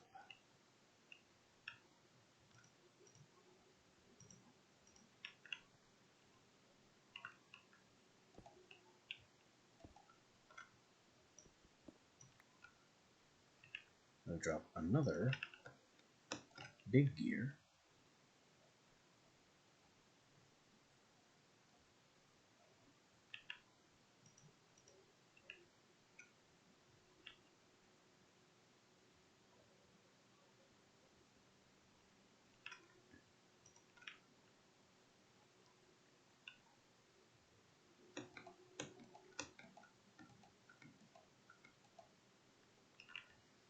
I also need to run this stupid thing.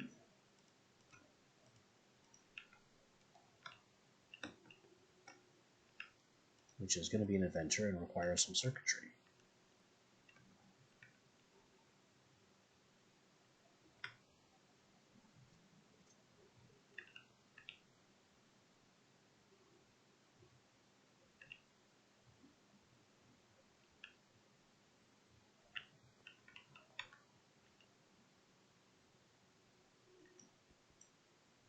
I don't know if that breaks the gear. Probably.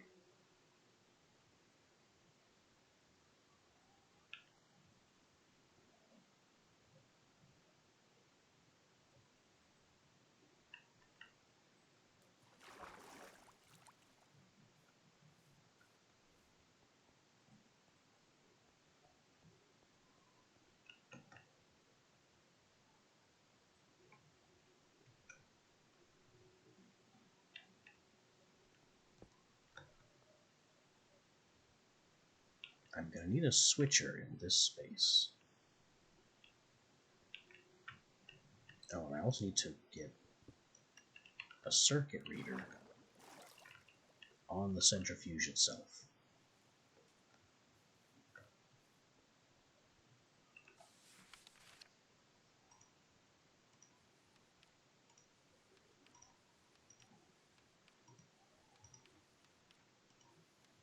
Is the water centrifuge? Where is it? Where is it?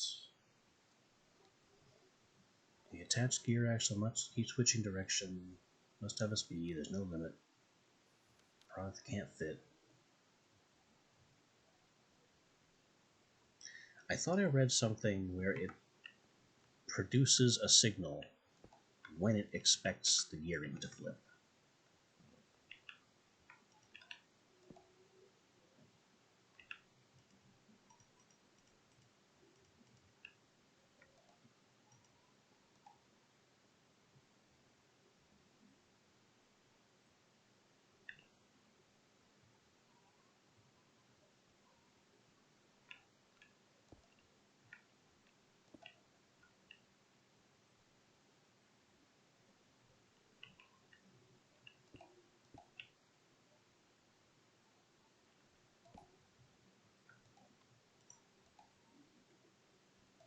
That means I can basically do this.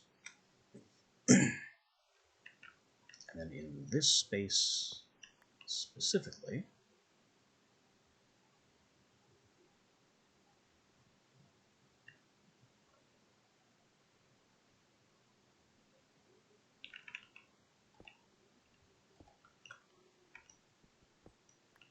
arrange a way for things to just reverse. It's going to take more gears.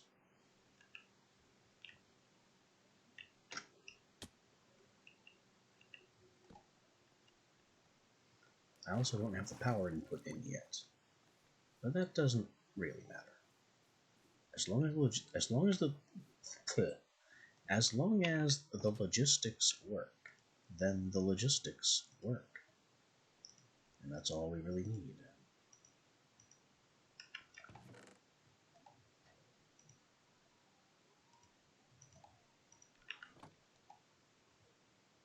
Let me start putting some of this copper to work.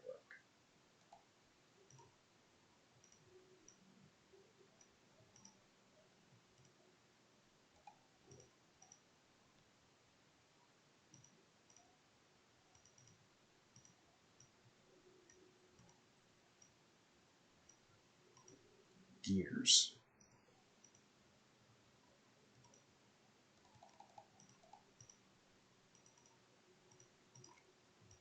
And axles.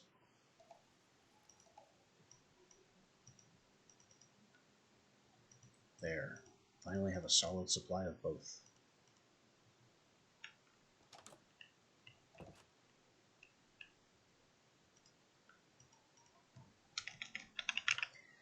We'll also need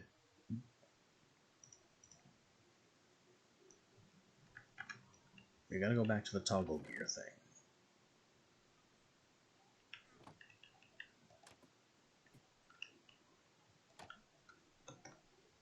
Because I need a double clutch, like I have here. Clutch, inverted toggle gear, and then gears and axles.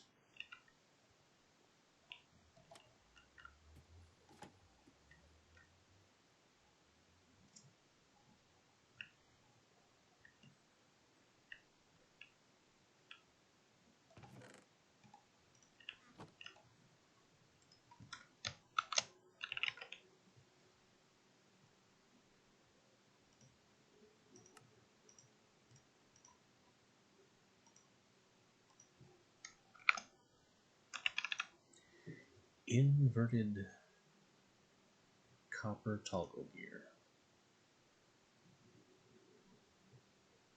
Redstone torch and a lever.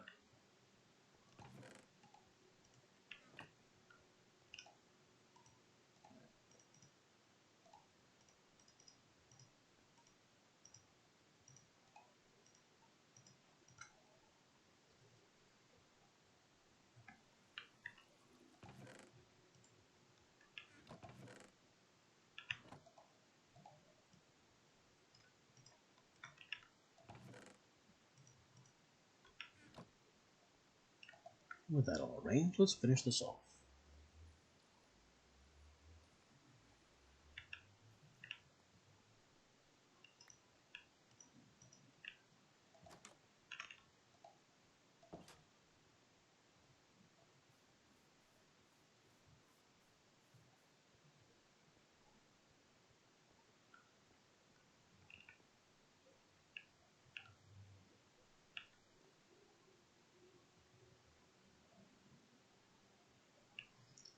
This needs to be the clutch.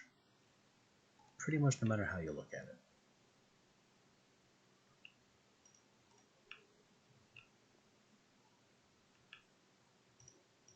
it.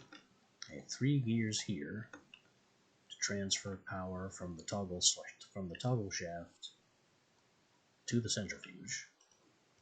The weight of these 3 gears is going to be my primary power limiter.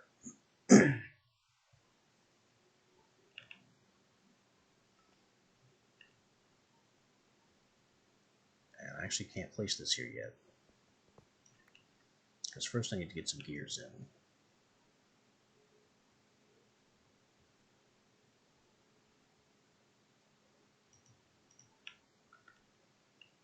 I guess to make this as lightweight as possible, put all the weight on this side. Do it that way.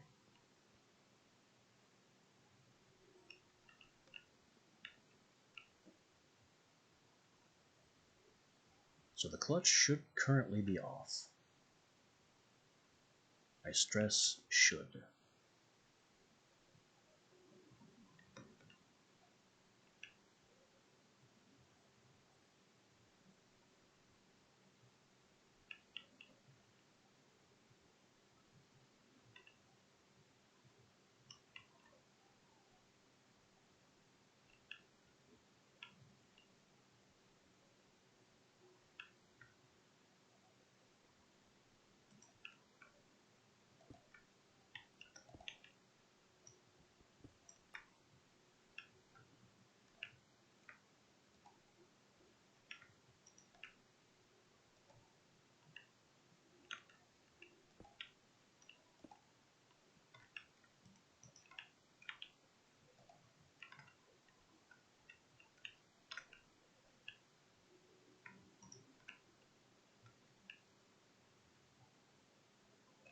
And now I get the Sterling and the Weiswart and the temperature reservoir that I need to actually hold all the cold that the Weiswart produces. Ironically, made of the very salt I'm trying to produce.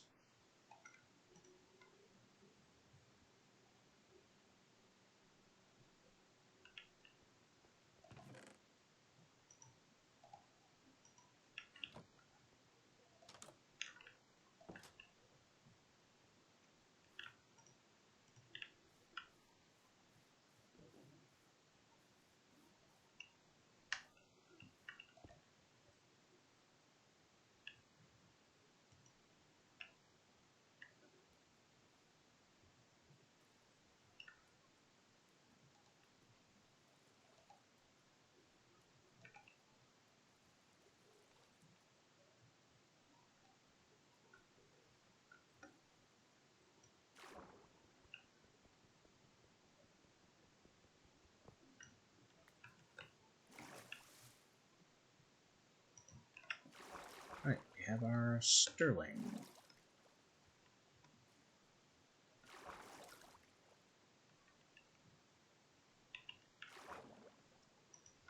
With differing temperature connections on the side and the bottom. The side connection is a heat reservoir.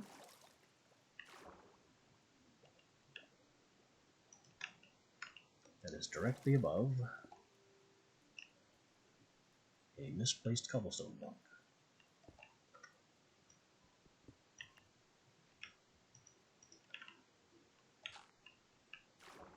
A single block of farmland.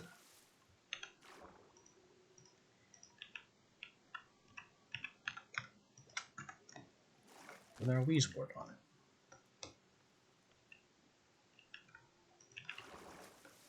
The bottom block is a heat sink.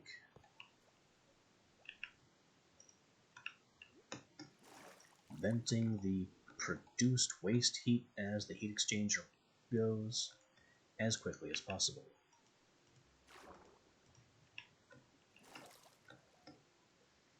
So when this Weiswart grows, this whole system should spin. Emphasis on should.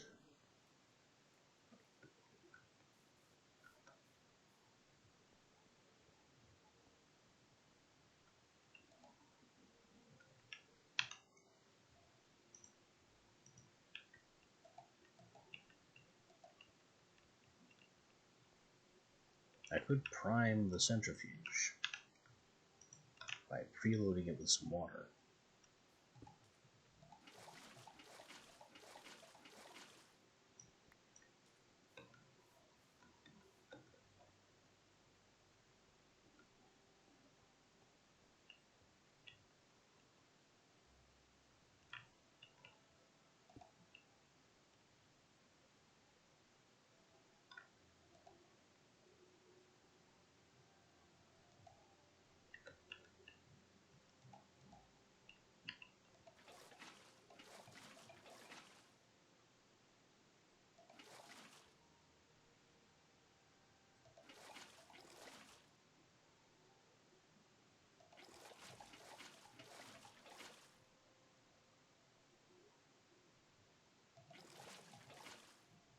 There we go.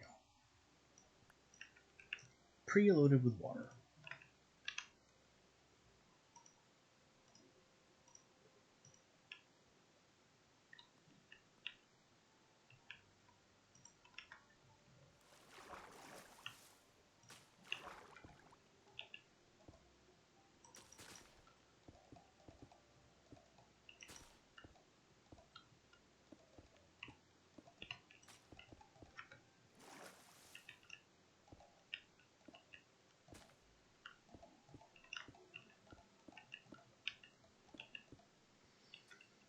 And service access.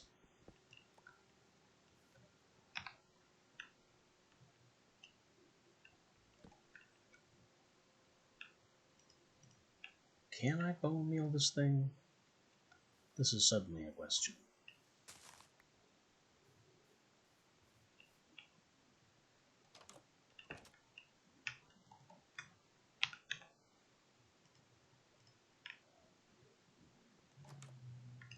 It will solve so many problems.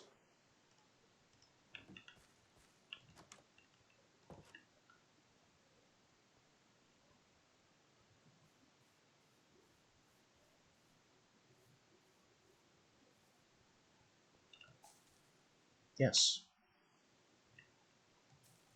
And it instantly dies if you bone meal it again. It only wheezes in stage 2.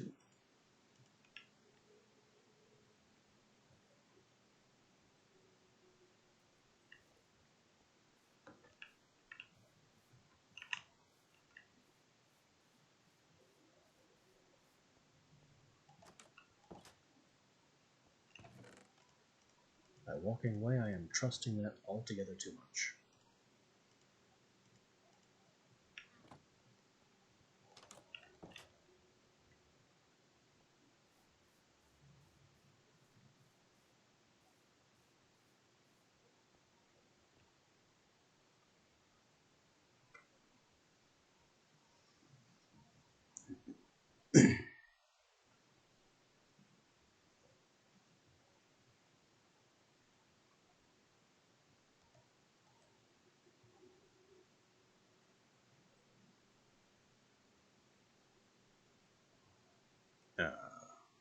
Why aren't you doing your thing?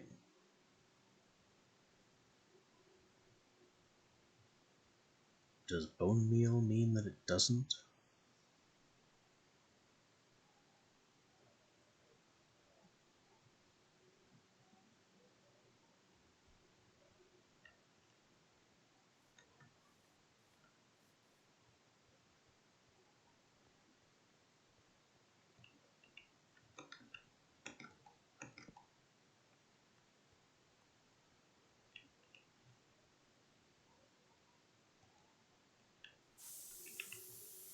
Nope. It works.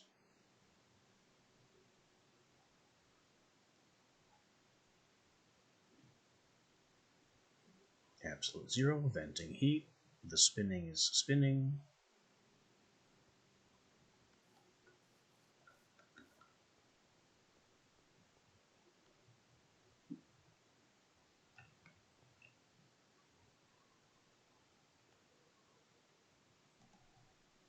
This is all spinning, but it's not working.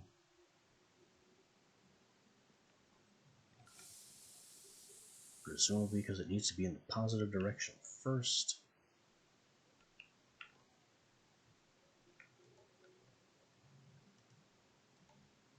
Constant. 1.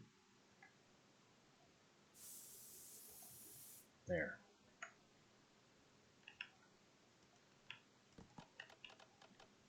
That's what I need to happen. And as predicted, it instantly bled all of the speed out of the system.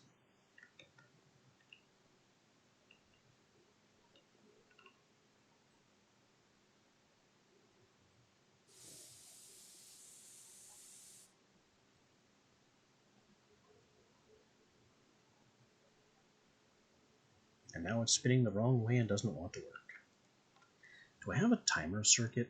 I do have a clock circuit. That would make this so much easier.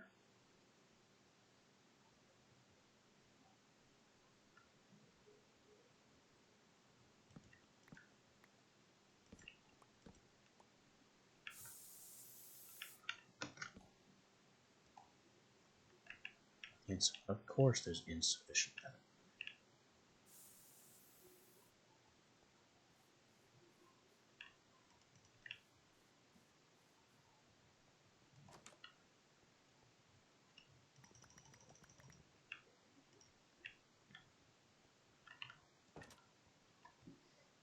I probably should have considered doing it this way a long time ago. Instead of trusting this thing's own signal,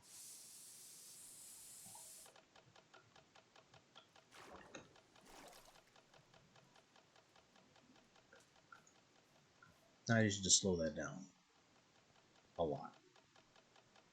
Because this isn't working.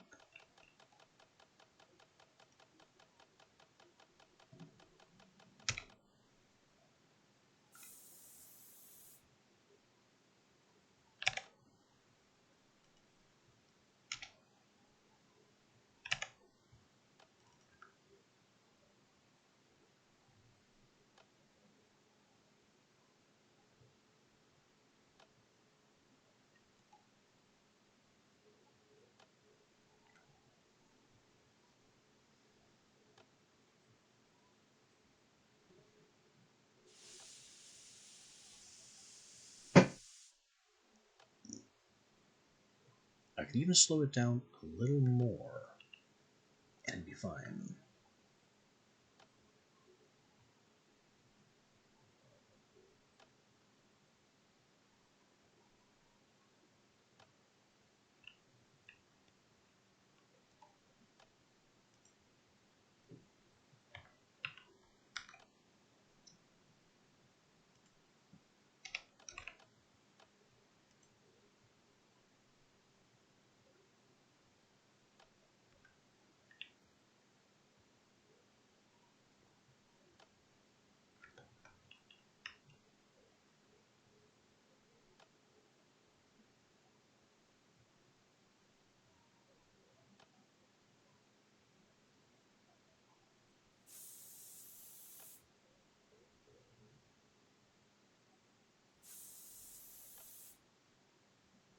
Every time it clicks, we lose so much power off the Sterling.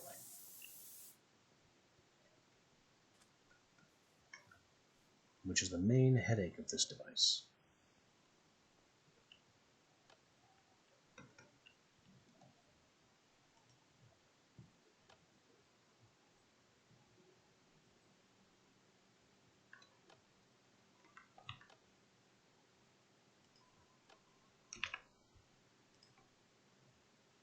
Why did it stop? It has not stopped, it's only stopped visually. That's weird.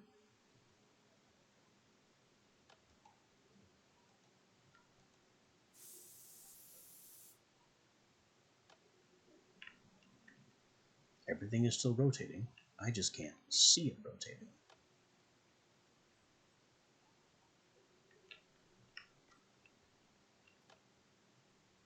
It's given up on displaying rotation. Totally spinning though.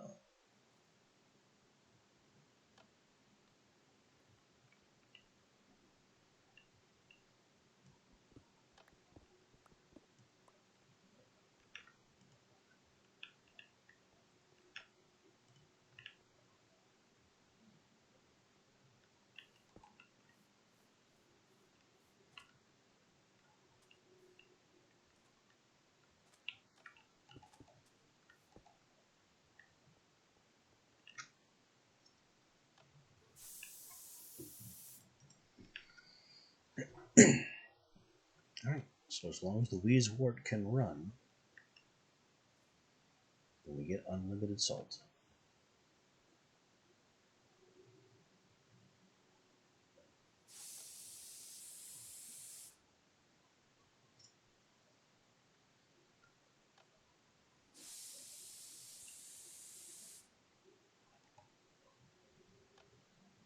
pump is full up on water. It can handle the water.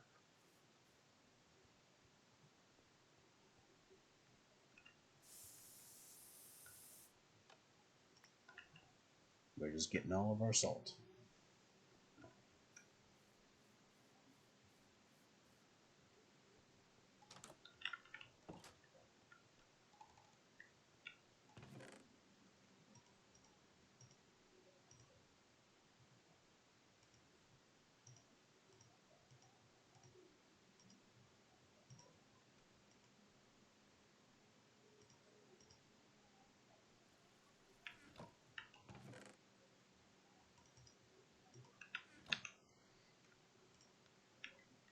All that salt, I think, means I can continue progress toward Aqua Regia.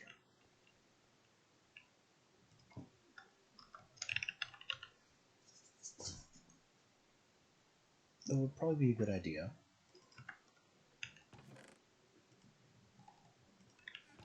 to also make a storage upgrade for our salt generator.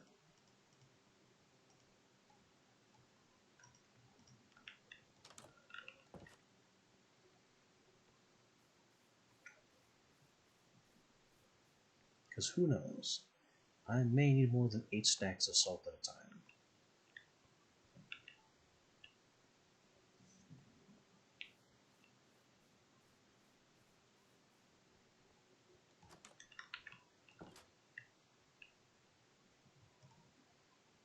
Alright, Aqua Regia.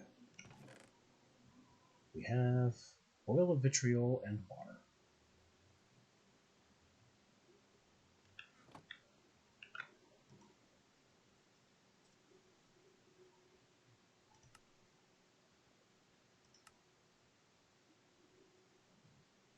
We're working on muriatic, I think. Yeah, oil of vitriol.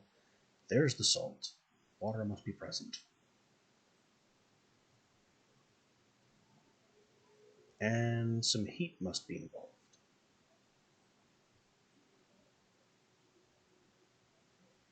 That's okay. I have a mildly heated stand.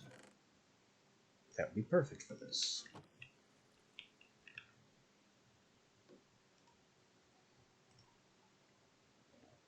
One vitriol and 2 salt makes 2 salt and 1 muriatic in the presence of water. So 16 salt will convert all of this.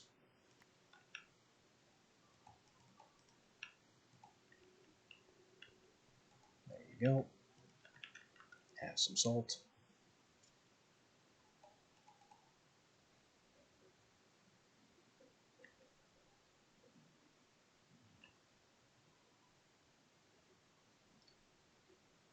This is now changing some interesting colors. We have alchemical salt. And now it contains... That's odd. Did I get the proportions of salt to acid backwards? Because there should be less vitriol in here. 1 part oil to 2 parts salt.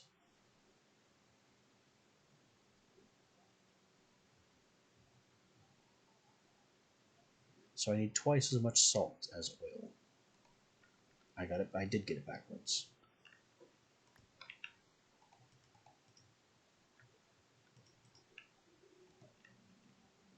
So with 24 oil in there, I need 48 more salt.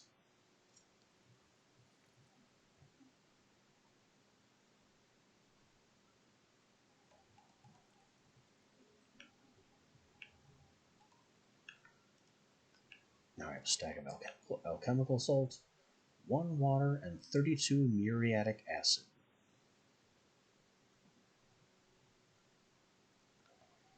What is the alchemical salt good for? Well, it makes damping powder, which extinguishes flames. It's a pure stability beam, and it kills plants.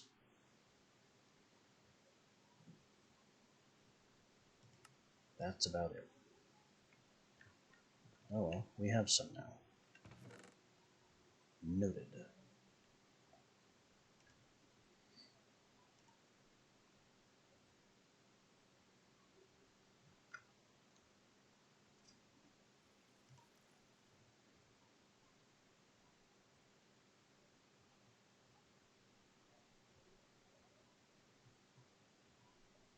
So I have muriatic now, but also water. Azotic is electrolyzed from water.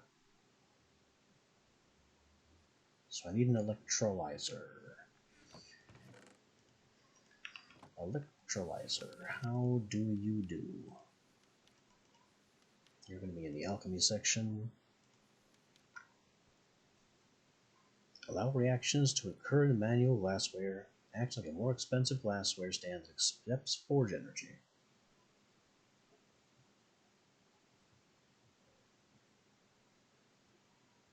It drains forge energy. It will never connect on the top to an alchemy conduit. No. The all-time fuel. Burn for power burn. Sulfuric acid. Bottle. Potato.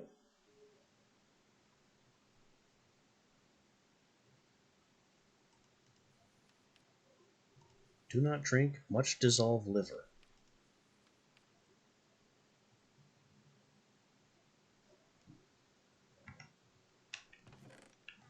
Can I do that?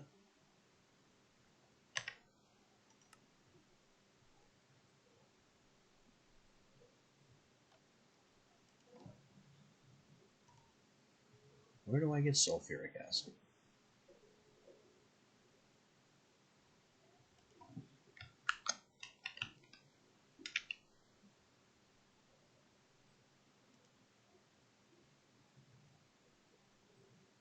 There's sulfur dioxide.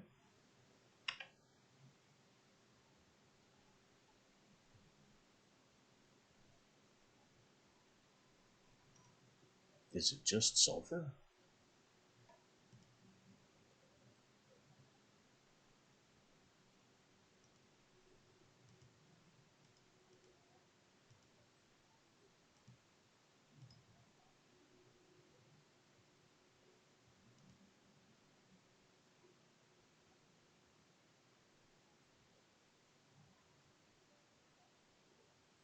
Maybe it is just sulfur.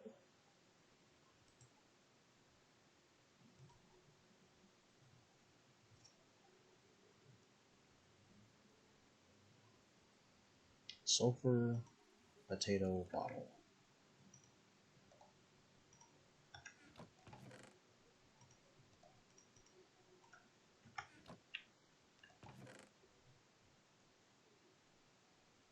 Alright, Bobo, you have my attention.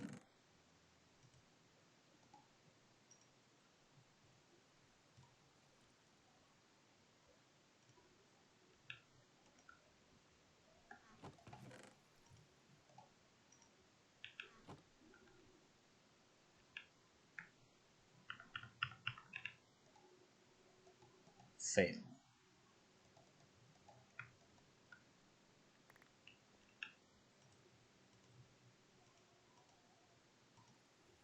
Well, potato and bottle must be correct. But this is not sulfuric acid.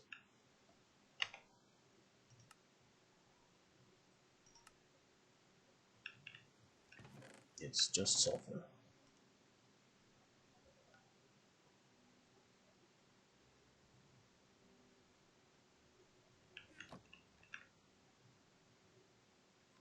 What is sulfuric acid? Sulfuric acid. That's what it says. Acids. Vitriol is sulfuric acid.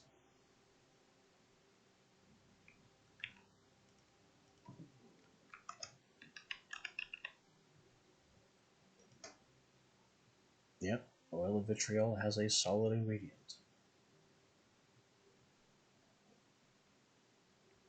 Water, sulfur dioxide, in the presence of vanadium.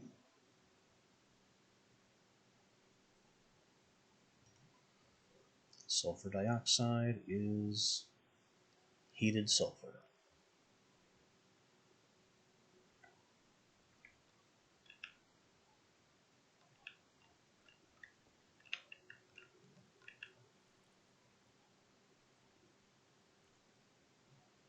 Why both of these have 1 unit of water in them?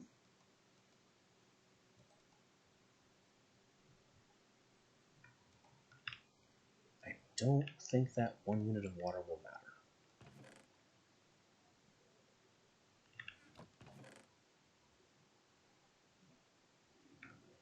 Where do I get sulfur again?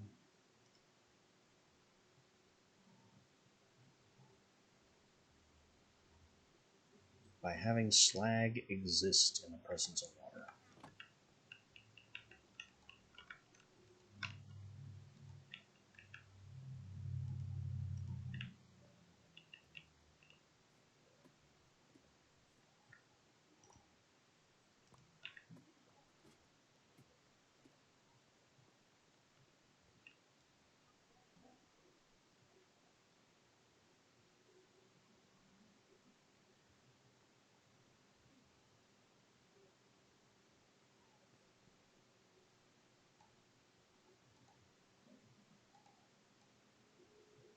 That's not right.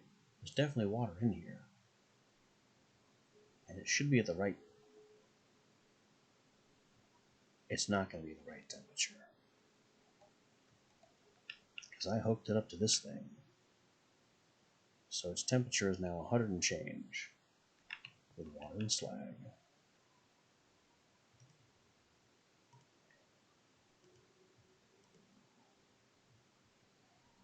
And 100 and change is too much.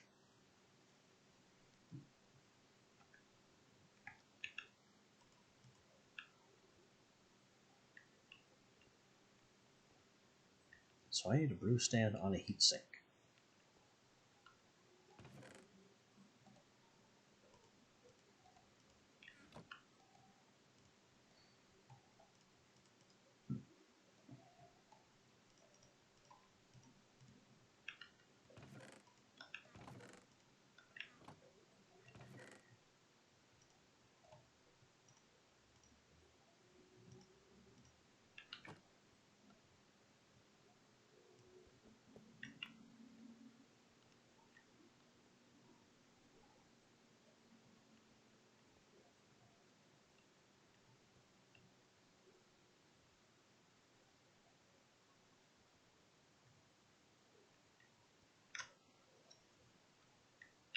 I can't just put it on the heatsink directly.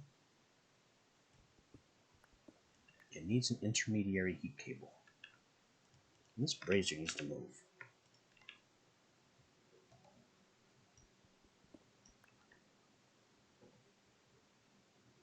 Put you somewhere less likely to cause problems.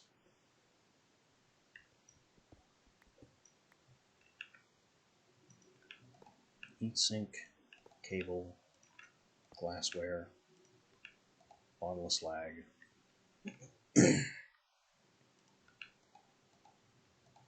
Speed up the heatsink. Add slag.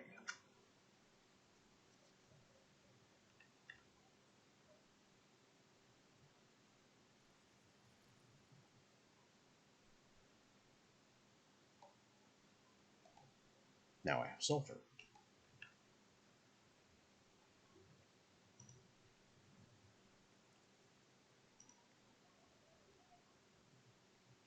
The sulfur now needs to be heated into dioxide, and then it combined with water in the presence of vanadium.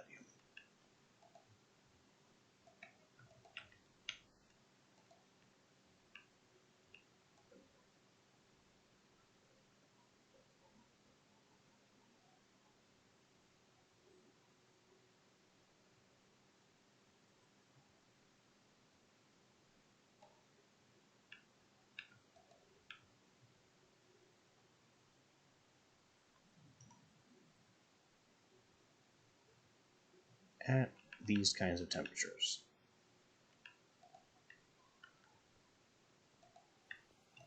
So I just grab one of these, stick it in the flask, and I'll need to add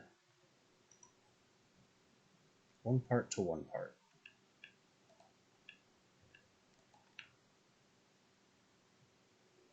So 63 water. That's what all this is for.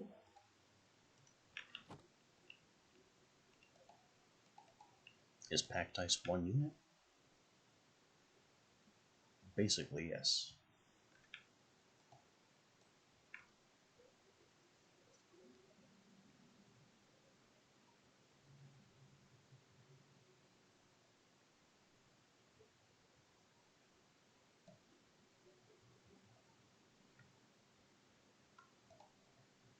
There's my vanadium.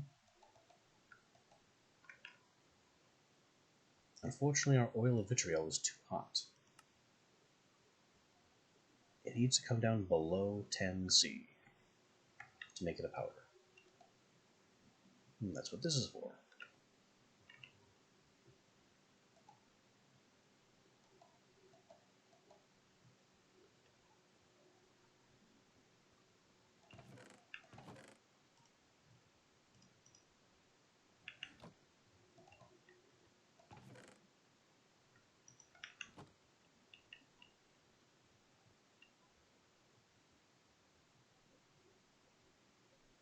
It's down to 29, which is the biome temperature. I need to cool it further to make it a solid.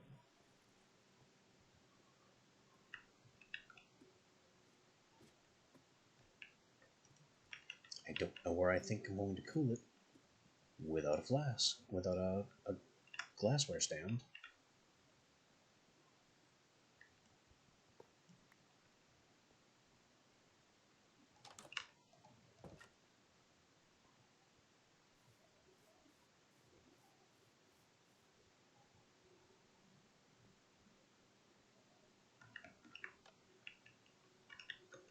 You there. Spare a touch of cold for a mad scientist.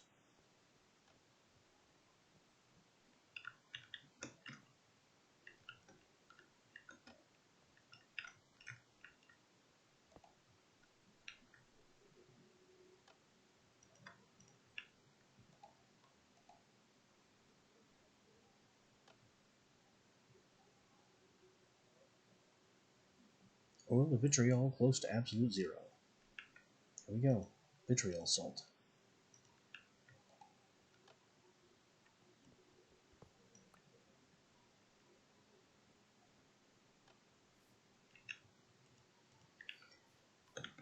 Speaking of salt, how's our real salt doing? Almost 3 stacks. And the wheezy plant is still going.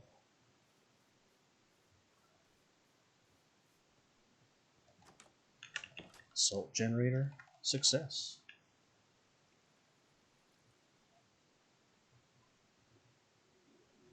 Okay. Now let's see what you're talking about, Bobo.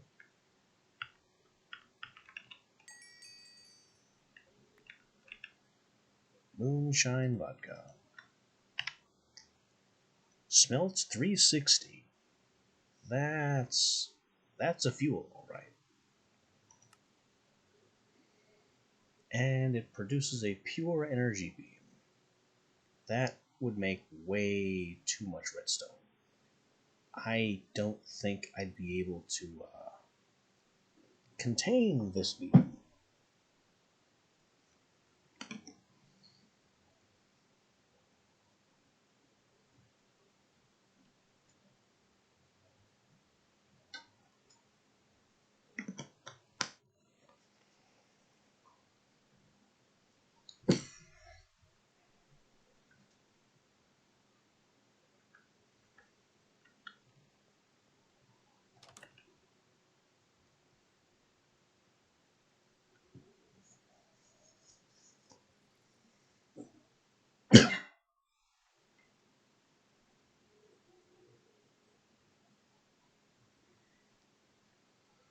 I'm having dangerous thoughts.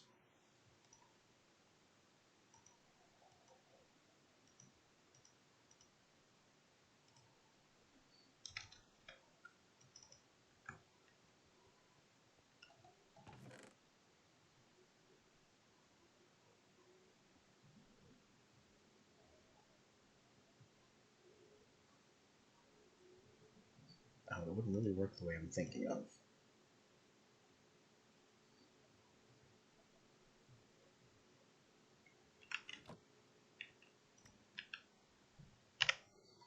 Cobblestone with beam power. Rift makes it infested. Interesting. Fusion makes it stone. Light makes it glowstone with a minimum power of 1. And 8 charge makes it crystal redstone.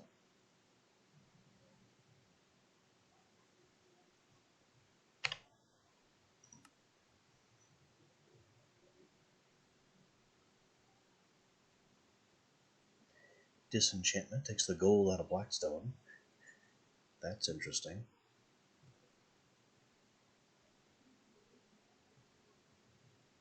Enchantment puts gold into blackstone. Fusion turns sand into pure quartz.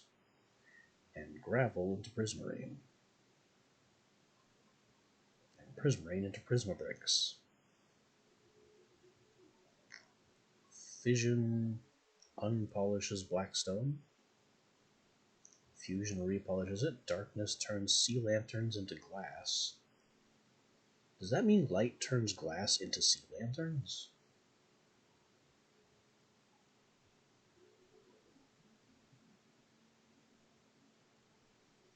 Darkness unbrights the quartz. Fission snows the ice. Yeah, light turns glass into sea lanterns.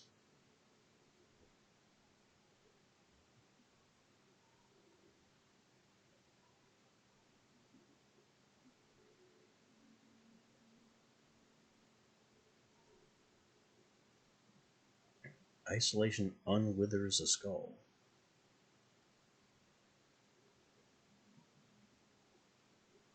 Which must mean that Rift. Does Rift not wither a skull? You can only unwither a skull?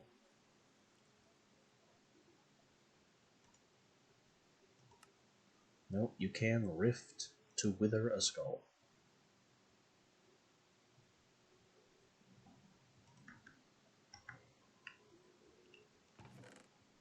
I have a few skulls.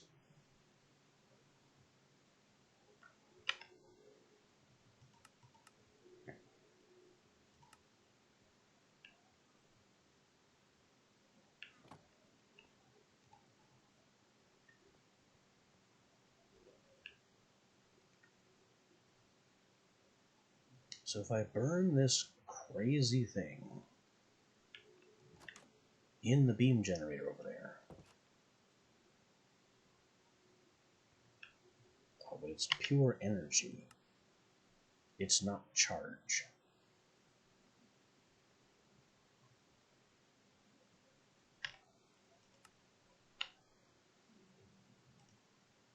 I think I need charge to make crystal redstone. Yeah, it's charge. So the pure energy beam doesn't do anything for me. Still, we made a Bobo thing. Whether or not it's a useful Bobo thing remains to be determined.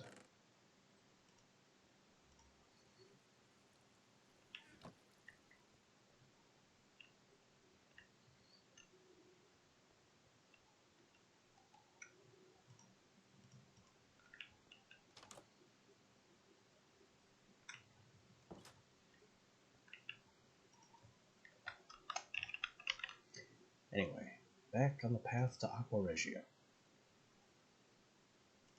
Azeotic. Yeah, I need the electrolyzer to electrolyze water.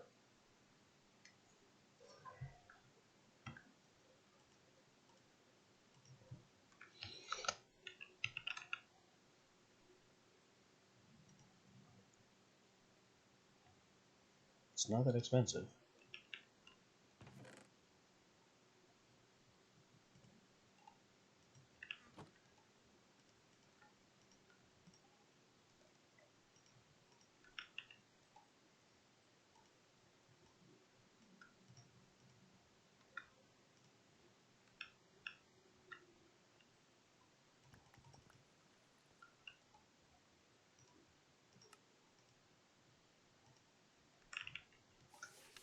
I need a way of producing forge energy.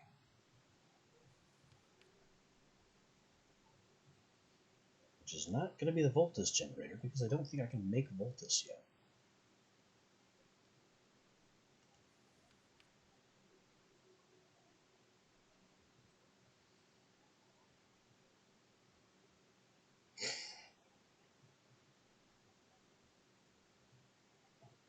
It converts 1 Voltus to 2000 Fe at 2000 Fe a tick and can only store 100 of that. So where the heck does the rest go?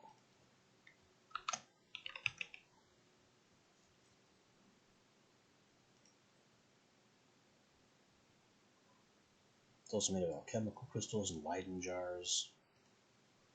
Voltus itself needs to be electrolyzed, so I can't have... And it's made of all kinds of things that I don't know about.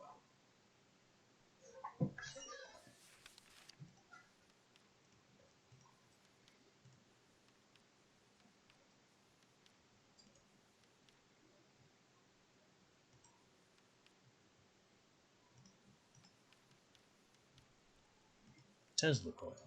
Transmits forge energy. So this moves Fe.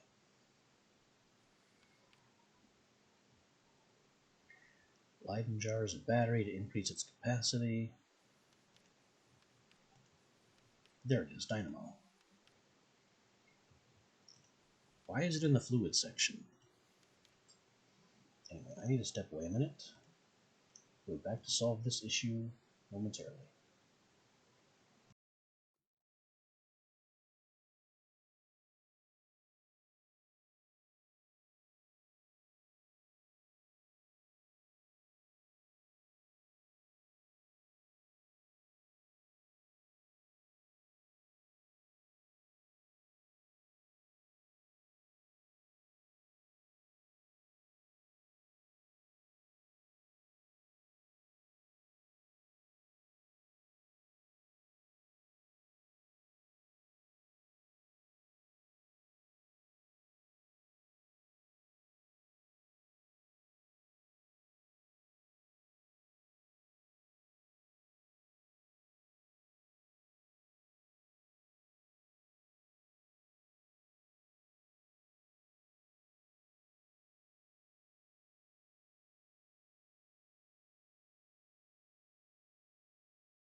Right, and back.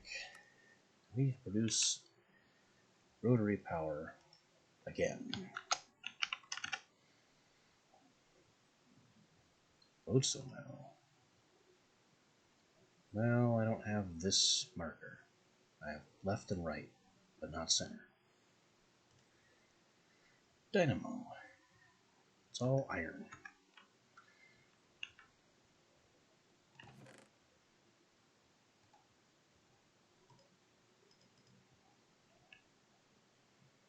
That kind of makes sense, actually.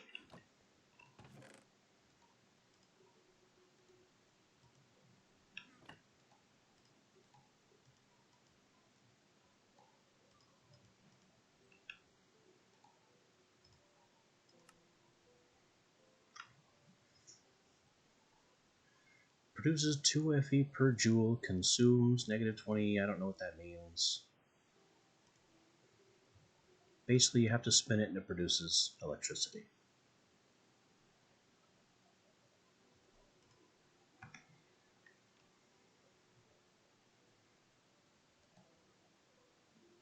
I could probably connect it here.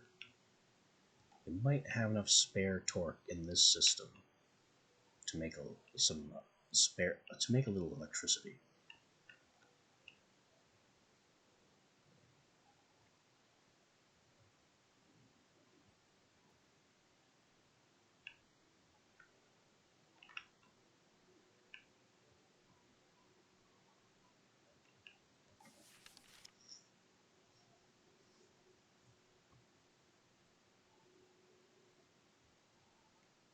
High speeds produce more power, using more power in the process.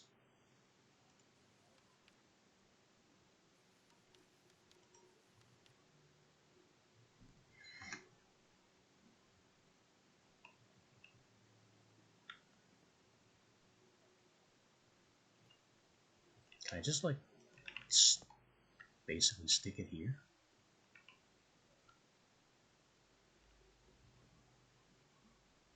That copper thing looks like the part that needs to spin.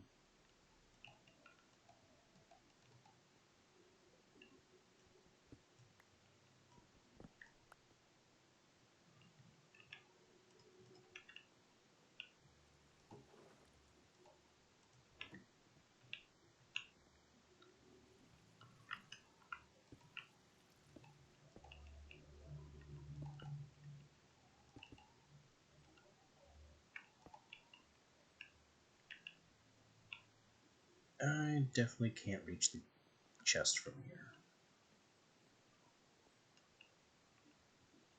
I should just put stairs here. I go up this way a lot.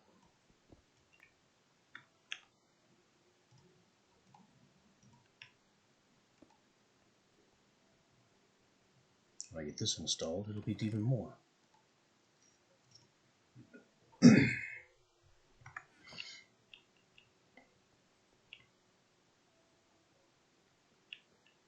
So we turn this little gear.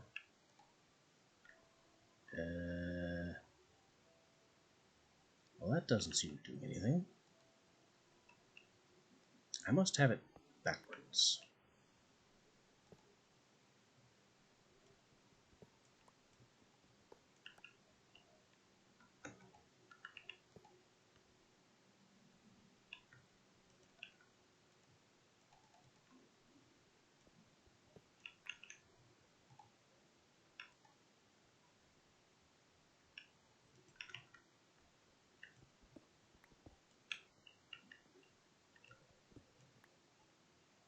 Oh, yeah, that needs to be there. Dynamo. Spin. Now it spins. It is immediately full of power.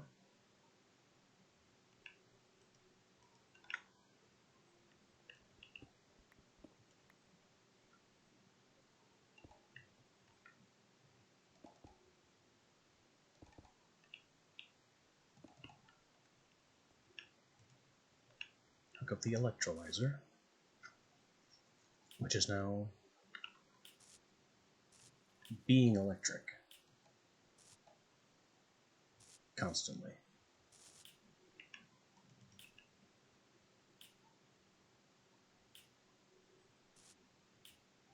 at the cost of drinking speed out of my system.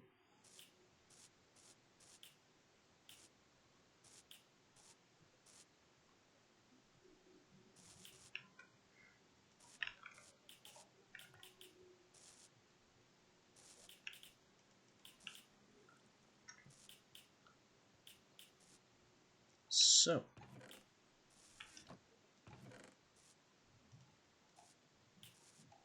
we're going to make that a clutch, so I can toggle it.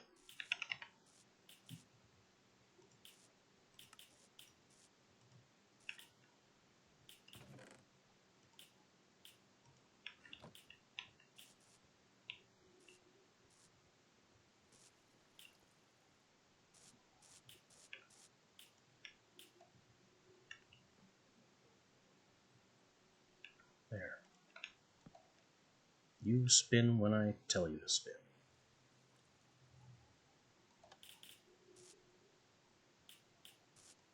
Boy, that instantly charges, doesn't it?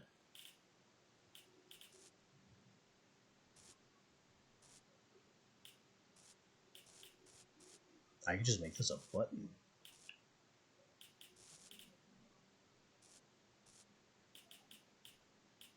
Anyway, the important thing is we now have our charged reaction environment.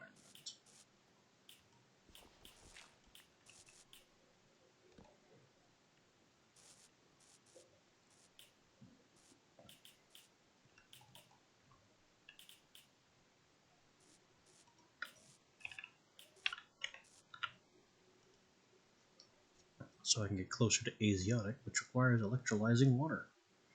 Add 100 C and up. That part's a bit more challenging.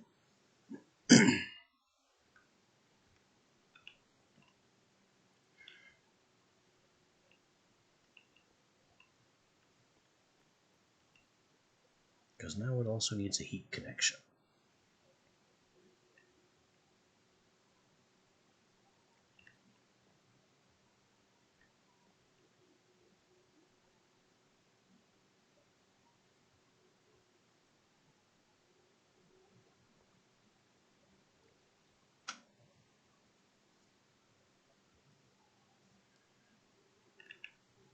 Hang on a sec. 100 C is not endothermic, so the reaction reduces heat.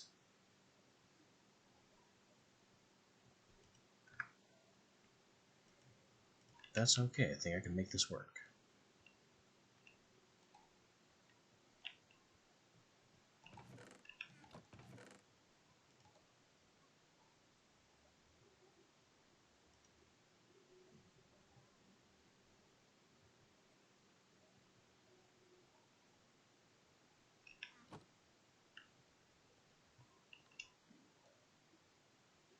We take the water. It is heated. And while it is heated, we stick it in the charger.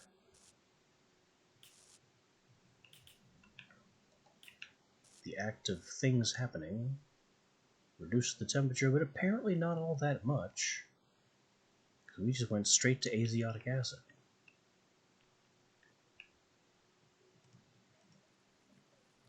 So now I have azeotic and muriatic, which is what we need to make aqua regia at literally any temperature.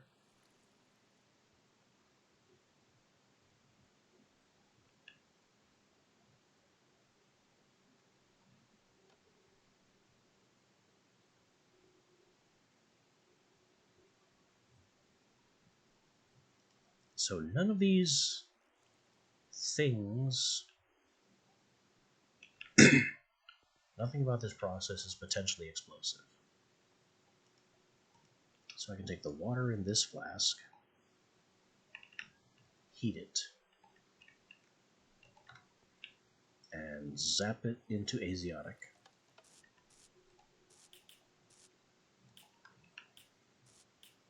And it instantly makes some regia.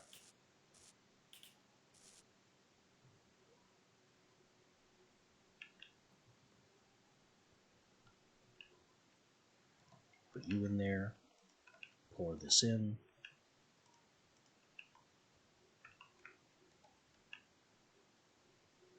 Instantly consumes all the muriatic and makes Regia out of the Asiotic. The ratio here is 3 muriatic to 1 Asiotic, so I have 21 Asiotic, so I need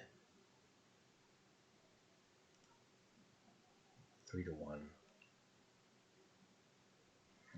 63, 62, 61 for the ones that we already have in there. 61 more muriatic. And muriatic is vitriol and salt.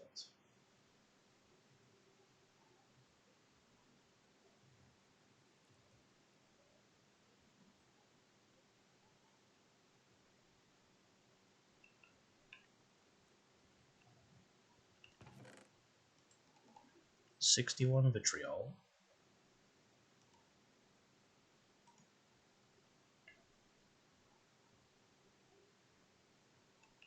And double that in salt. Double that in salt. So almost, but not quite, 2 stacks of salt.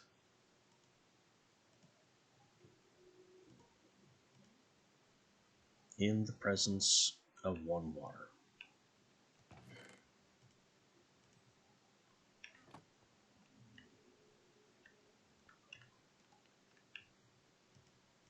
Flask, water.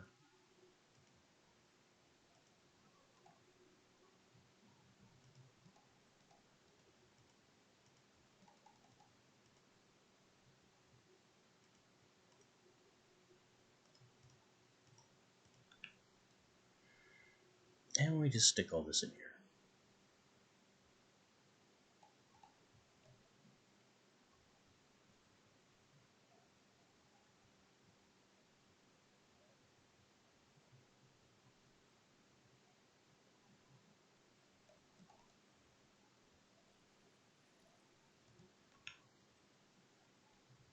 That's more muriatic, and alchemical salt as technically a waste product.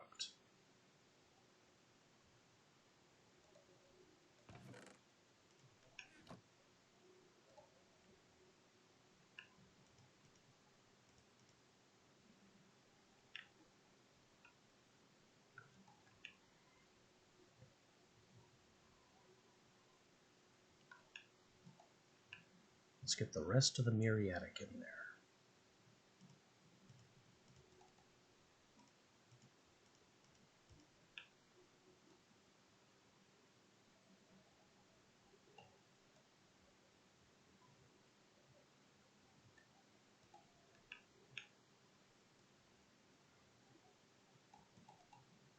Put your sulfuric acid in, put your regular salt in, take the alchemy salt out, and that's what it's all about.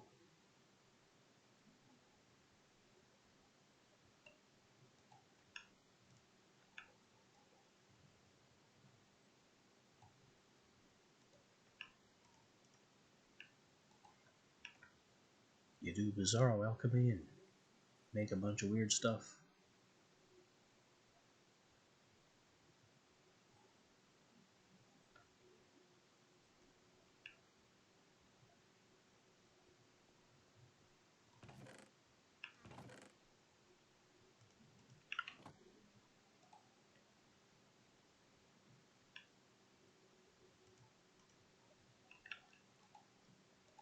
Pour that in.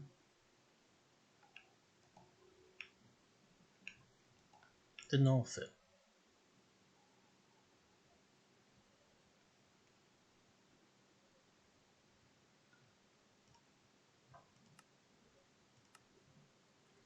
Oh, I could just combine Asiatic and muriatic solid salts, and that'd be so much easier.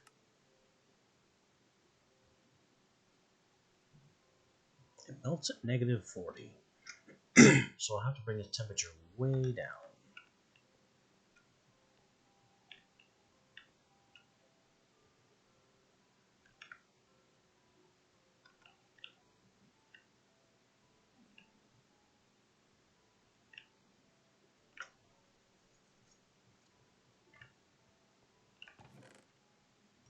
I just need a brew stand with one of these connected to it.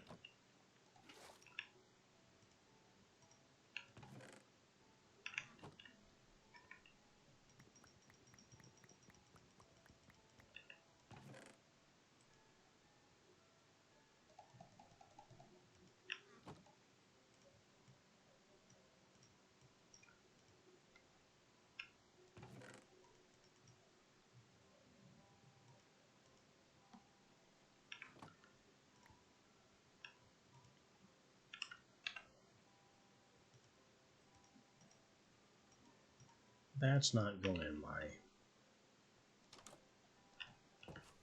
This can go here. It's a farming tool that I will never need anywhere else.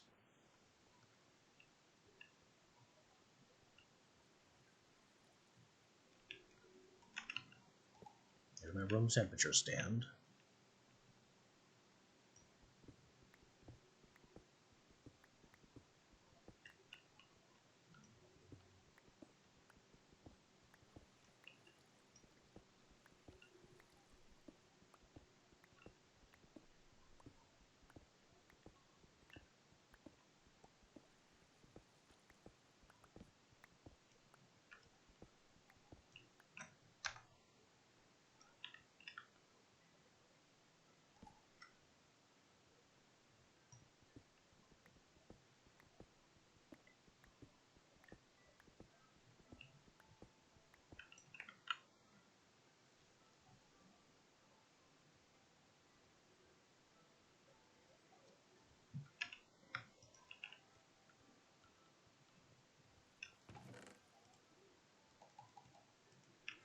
Making use of Wheezewort requires a heat reservoir.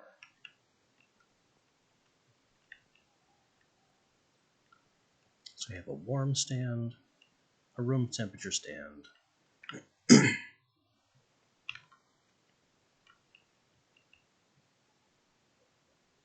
and I need to make a cold stand.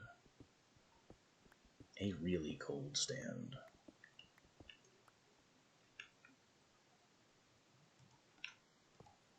Which can be right here.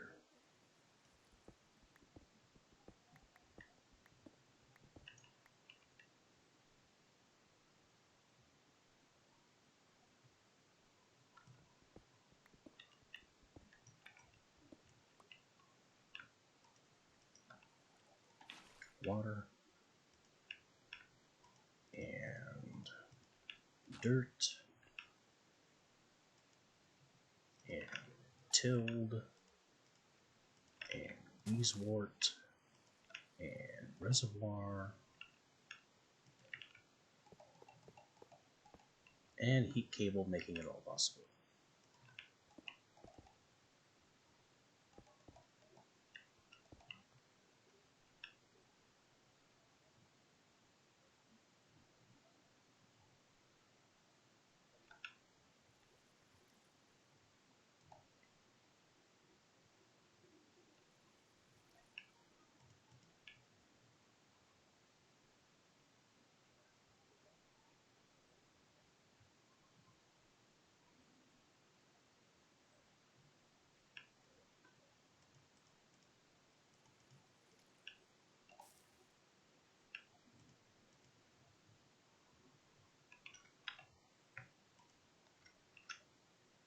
Just start freezing this mess already.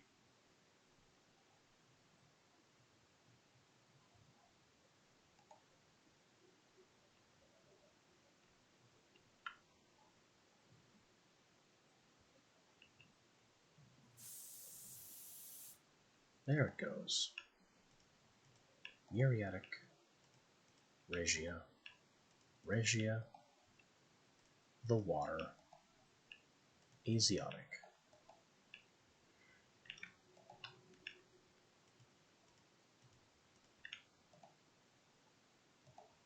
Muriatic.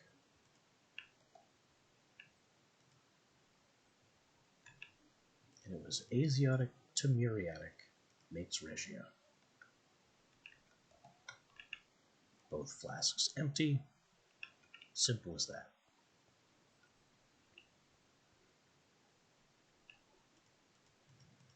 So now we have Aqua Regia, the first goal of alchemy.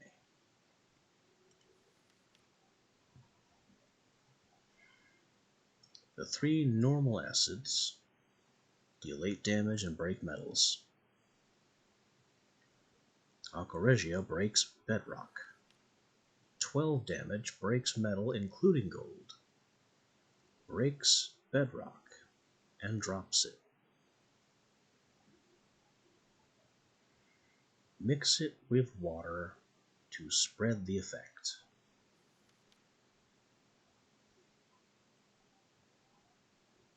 And then we have the Bang bottle. Yellow dust.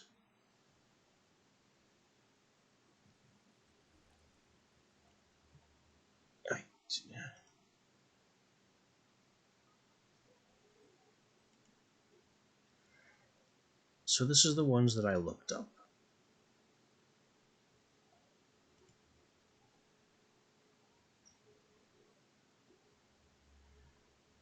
What it means by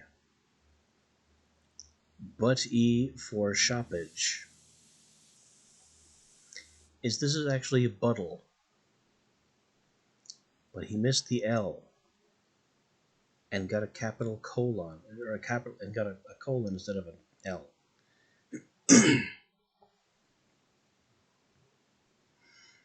I still don't know what shoppage is supposed to mean.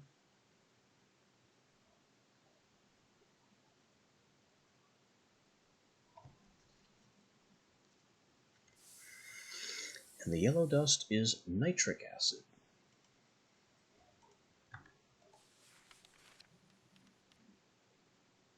Which is azotic salt.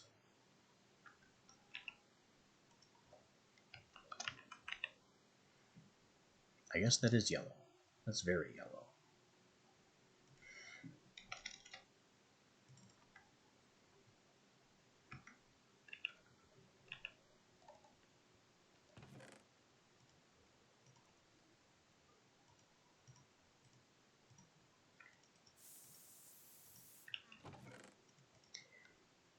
Anyway, some progress has been made.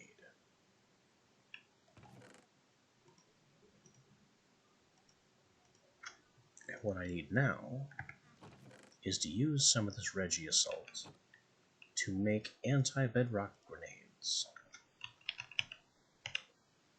with glass shells. Crystal shells, I suppose, are also on the table, but alchemical crystal,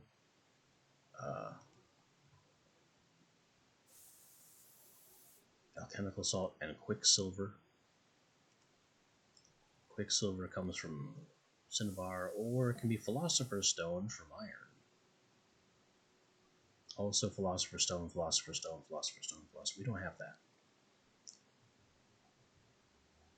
So we heat cinnabar. We can split it into quicksilver and sulfur dioxide. I don't think that's how we're going to do crystal. We can just do glass shells. Glass shells are cheap. They're made of glass, as one would expect.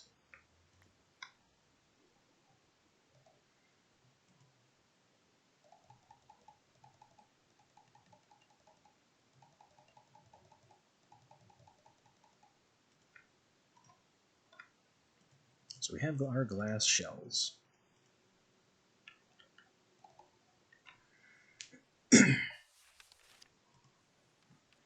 Back in the effects page,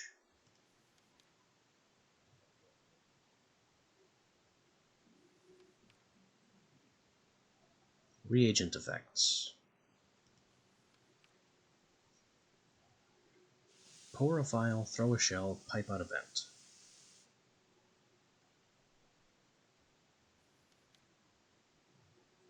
Solids apply at the position released. Liquid splash. All liquids splash together. Gases spread. The splash radius increases, applying their effects. But will not apply liquid or solid effects.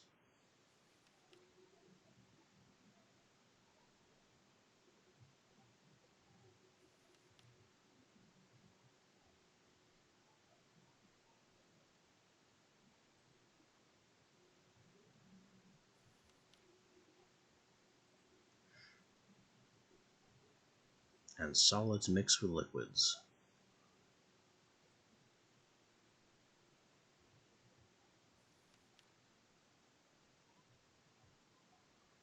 Solids do not mix with gas or liquid. So, Regia.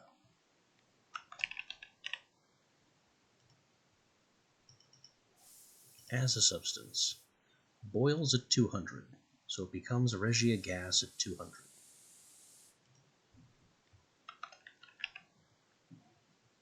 Water boils at 100. So in theory, at this 400 degree thing here, I can put in one Regia and a bunch of water, and then have a wide area acid grenade that blasts bedrock. These are dead.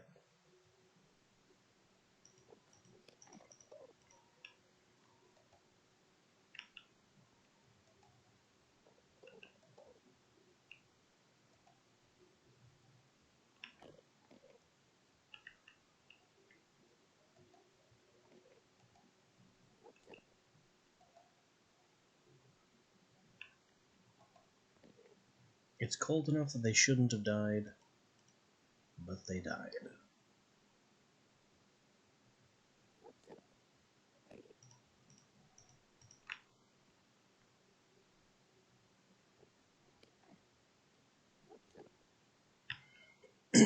It's probably the Stirling engine's fault.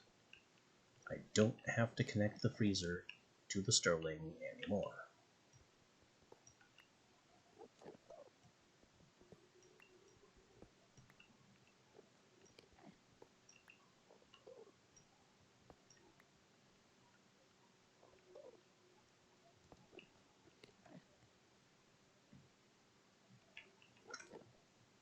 I can just have a freezer.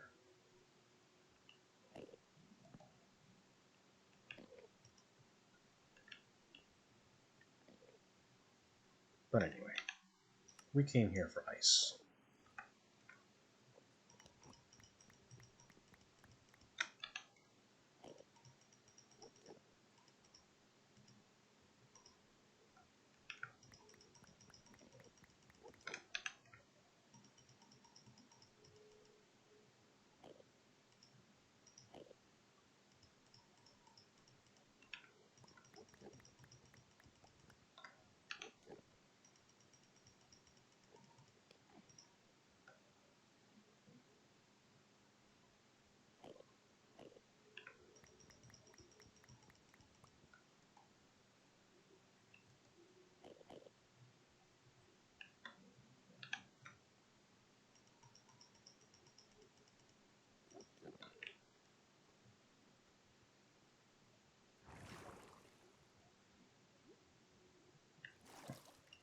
It's funny how Crossroads treats all normal water as salt water.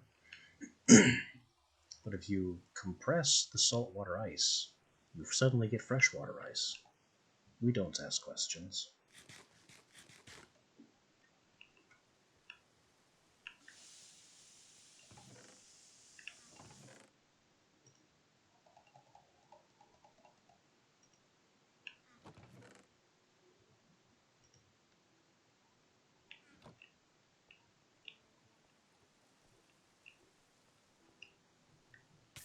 Nope.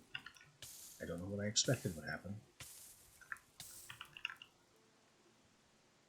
I really don't know what I expected would happen by stepping on that. Alright, glass shell. One Regia salt.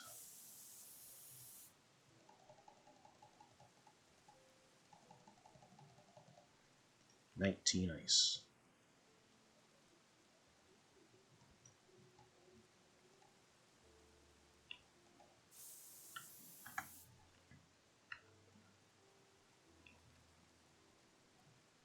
Why isn't it heating?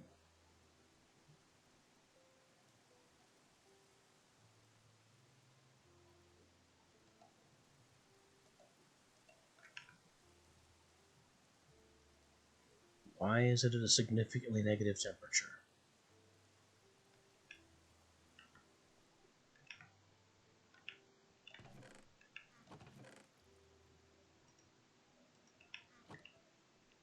Alright, file, transfer the shell to the file. Why is the file not connected to the heat cable?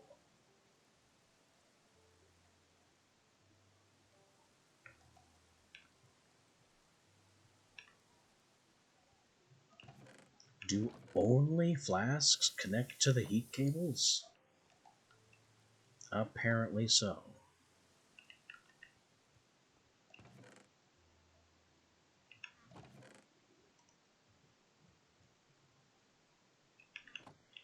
Alright, then I guess that's how we're doing it.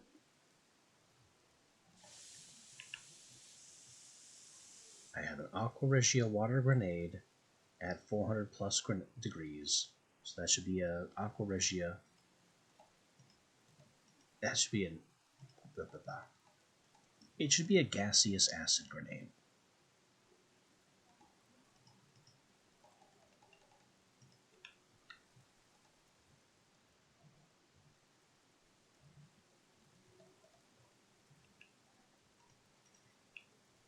Insert all the stuff, fill the grenade from it. We'll just keep doing this.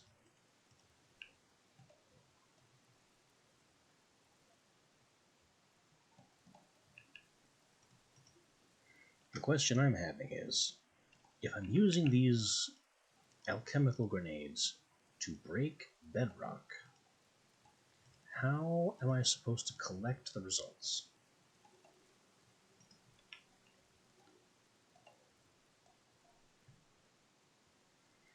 Won't it just all fall into the void?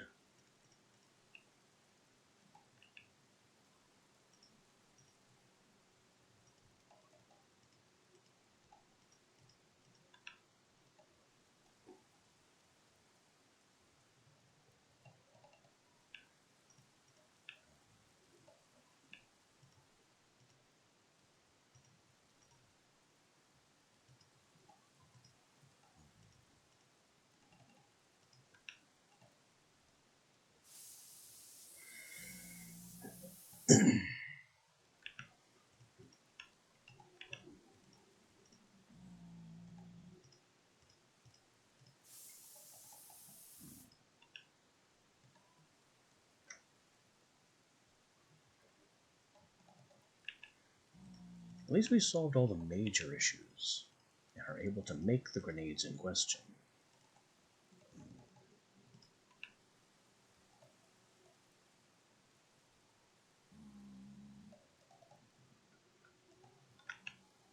Oh, nope, you go back on there. Into the shell. Now we take the flask, which is conveniently empty.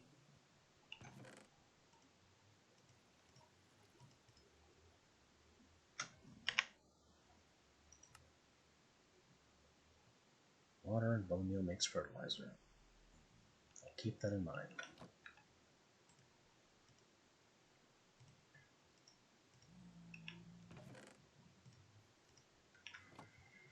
Now, have to go harvest some bedrock.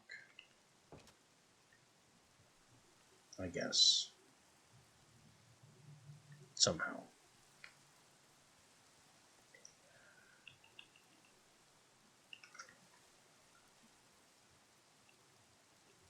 Maybe one of these will help.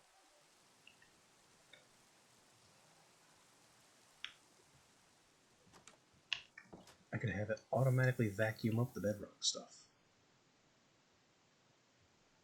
Look at this mess. My smeltery is just half full of nonsense.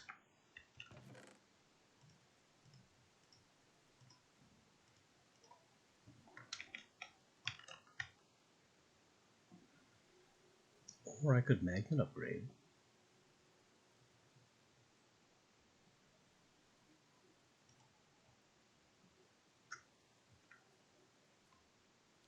This isn't the worst idea.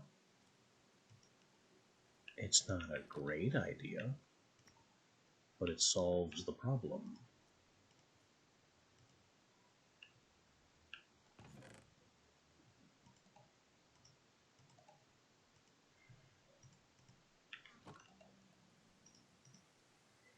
Magnet upgrade starts with an upgrade base made of string.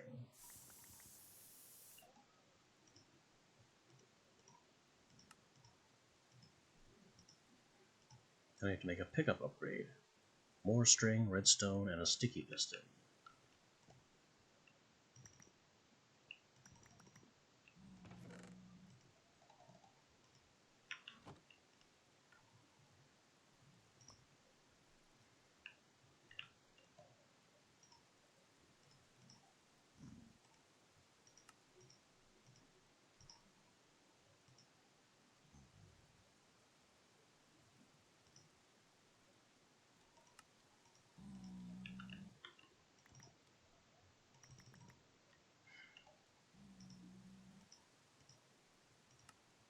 Pickup upgrade. Then we make a magnet upgrade with another redstone, a lapis, and 2 ender pearls.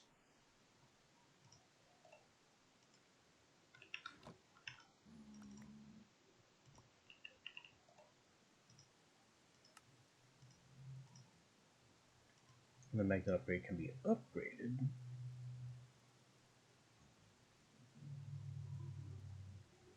with 2 gold, a diamond, and 3 more redstone.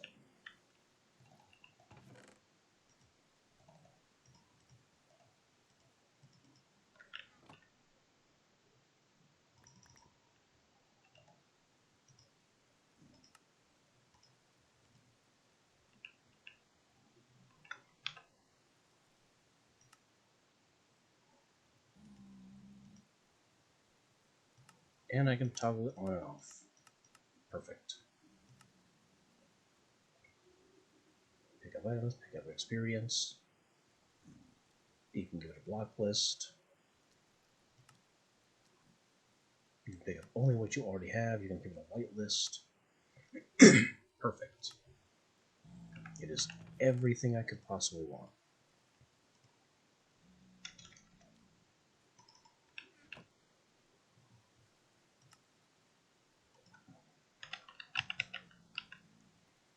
Gold backpack, 2 diamonds with 8 diamonds. That's practically all my diamonds. We're going down to bedrock level, so surely we will find more.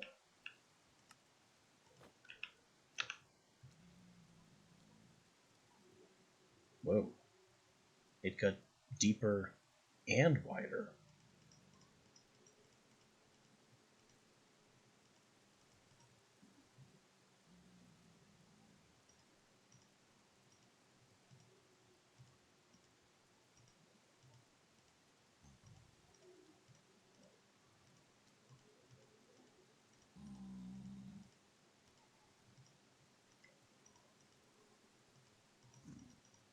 And my potions are spread out all over the place. There's still mostly sedation. Potion of brain be gone. A couple of soul transients. And some water breathings I don't need to hang on to. But why not? What's the harm?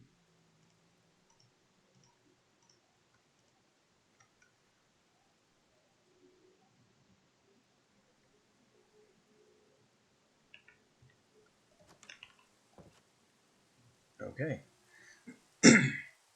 So armed, we have some bedrock taunt. I didn't even look into what the bedrock dust is even for. I'm just kind of excited that that's a thing.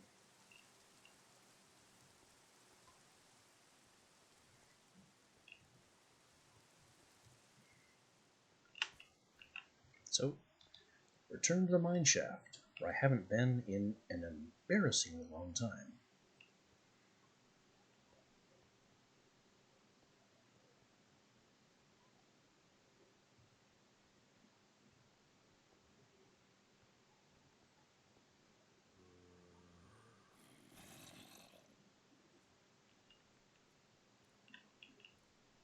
Huh.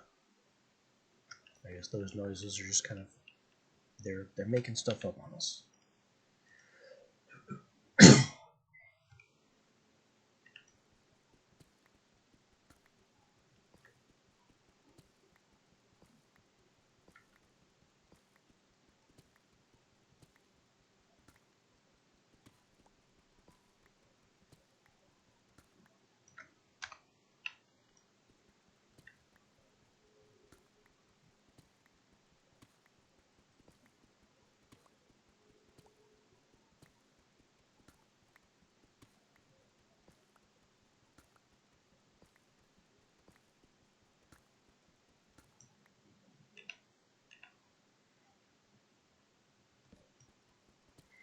Now that I have my light overlay, I know exactly where the torches go.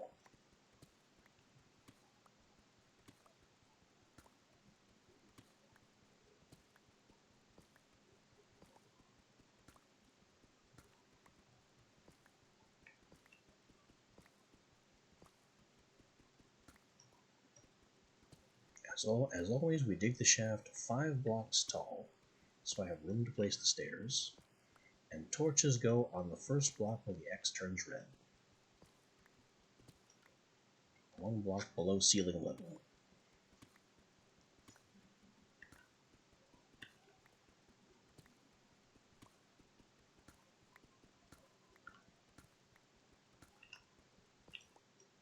I'll take that tin.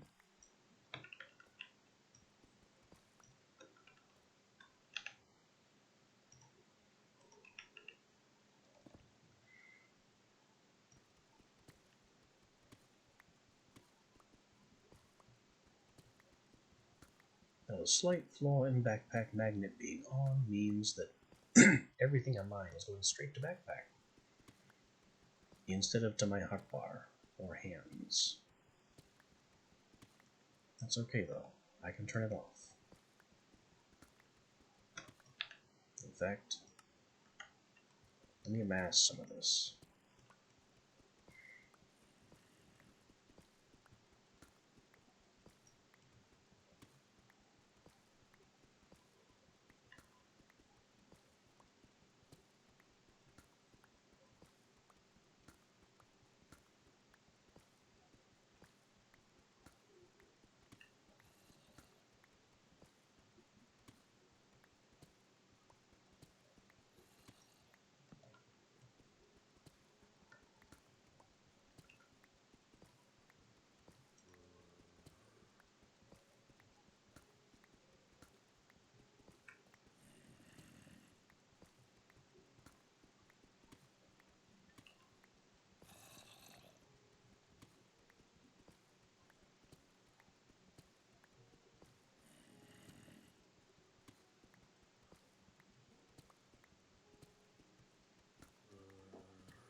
Just a lot of mindless drilling.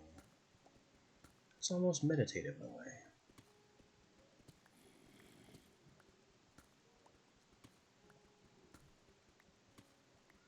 The simple repetition of an unchanging task. Knowing that you are making forward progress, but neither knowing nor understanding how much.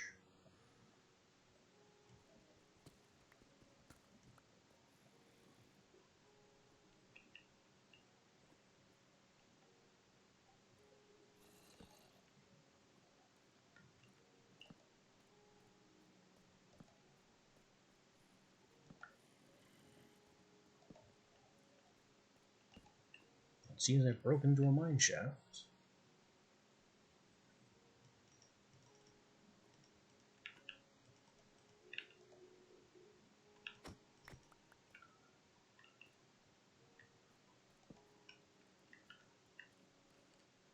That's a spider spawner.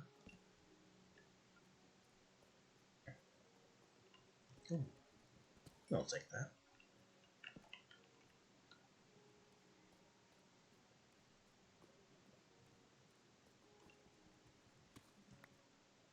So really, I neither need nor want to be here.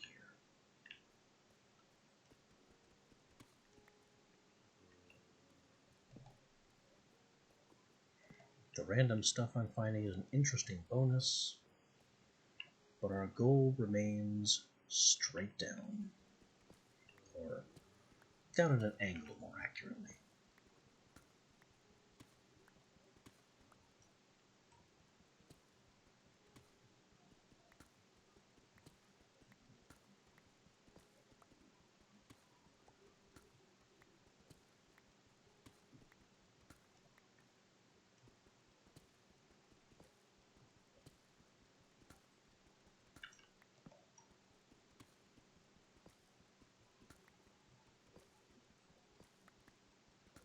Vanilla Iron Pickaxe digs just as fast as ours.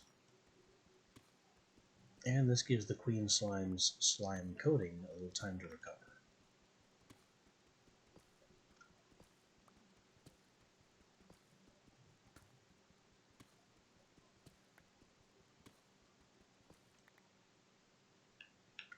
Also, maybe turn this on now.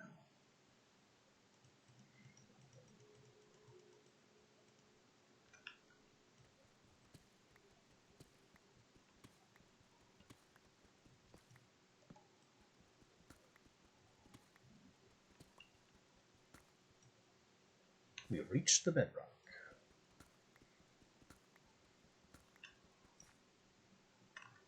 Alright, change of tool.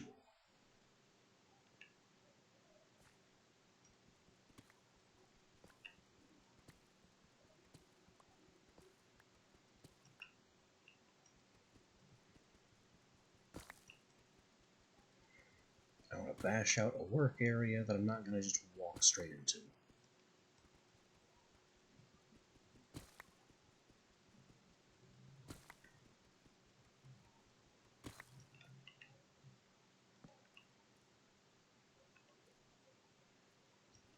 One more.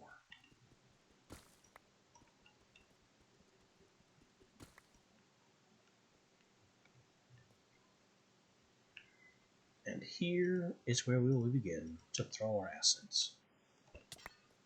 Ow.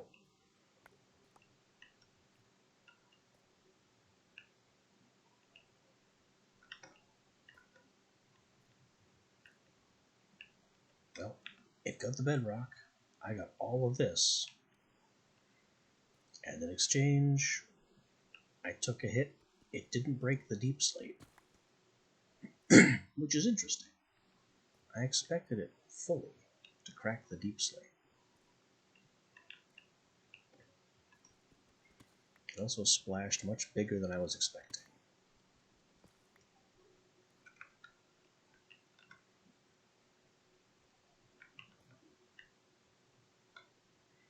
Let me just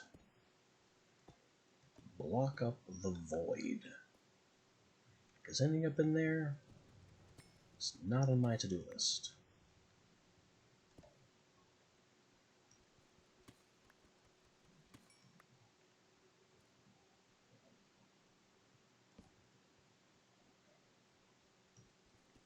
That would be a fantastic way to lose all of my equipment irretrievably.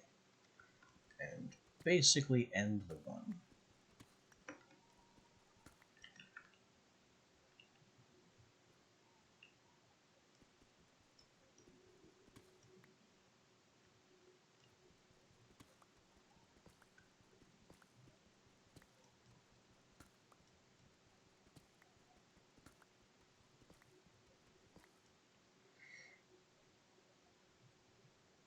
I'm going to put another piece of cobble here just to confirm that it doesn't destroy it. Stand way back. And throw another. Yeah! Good news! It doesn't destroy the stone, the regular stone at all. Bad news. I am blowing giant, horrifying holes in the floor of my world.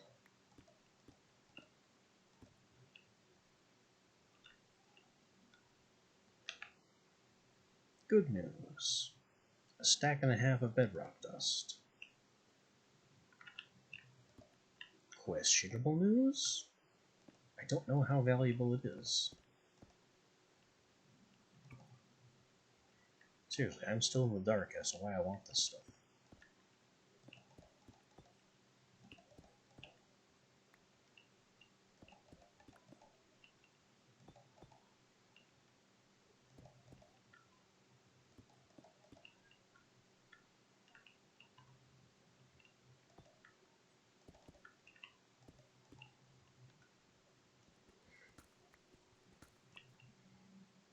Would you believe, though, that I have never thrown these as gas grenades before? I've only ever used them as water temperature splash grenades. because I hadn't figured out yet that I could use the Florence flask to fill them.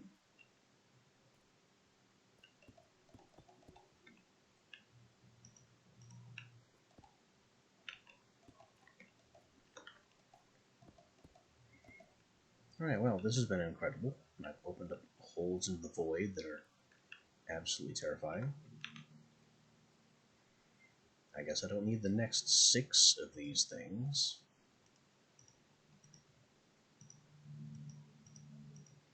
Something else to clog my inventory with, though I guess they're technically weapons, too. I can just acid grenade somebody for like 12 damage.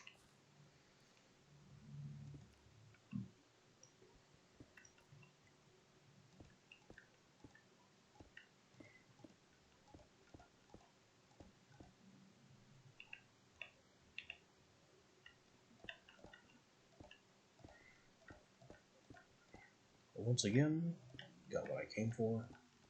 Time to scoot. And again, be mad about the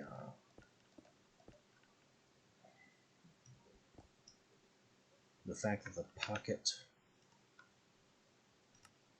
the stonecutter upgrade doesn't work.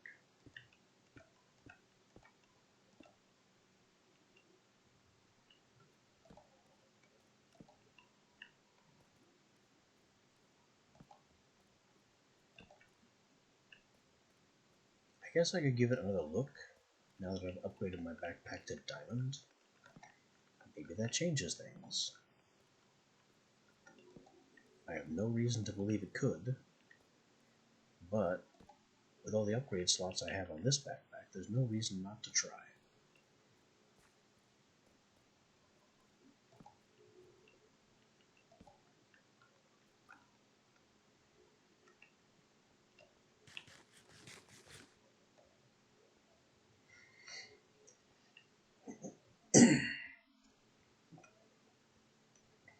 And now that I have bedrock dust, once we get home, we can figure out what the heck it's for.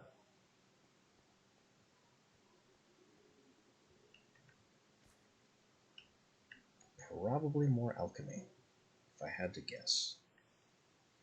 Ooh, don't know what's going on with those little skips and cuts there.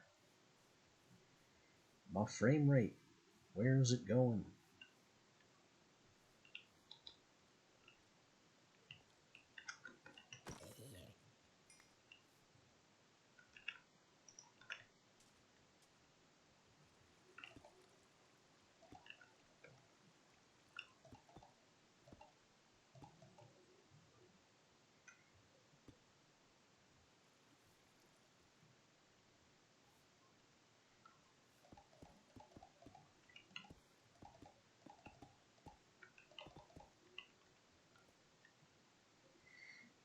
I really don't know why my PC is skipping and choking like this.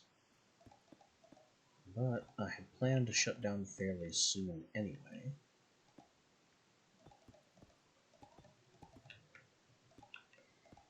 So I guess technical troubles or no, the time is basically nigh.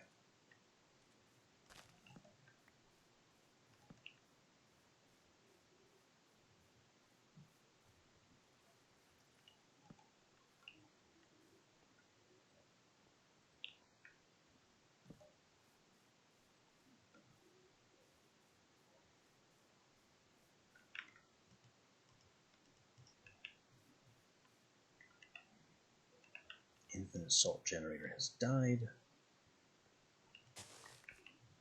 No, replant. I don't need to bone meal it, it'll just do its job.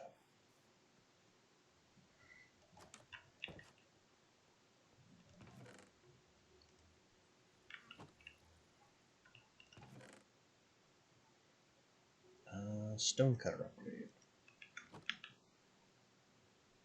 Get in there. Stonecutter, cobbled deep slate. Hey, it functions. Cobblestone. It functions now.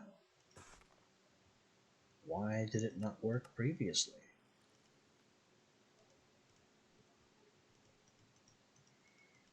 Perhaps the backpack was not of sufficient level. It's not like it says needs a diamond backpack. I don't get it. Minecart with chest. Uses? No, it's trash.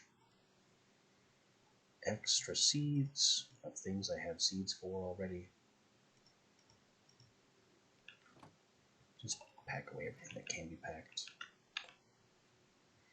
I got my stairs back.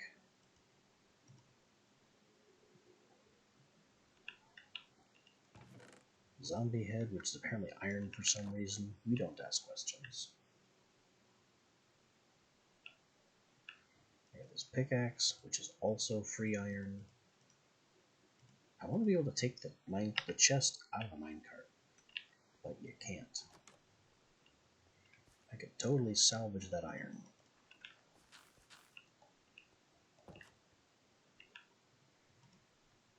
Bread, I can eat that. Obviously, that's what it's for.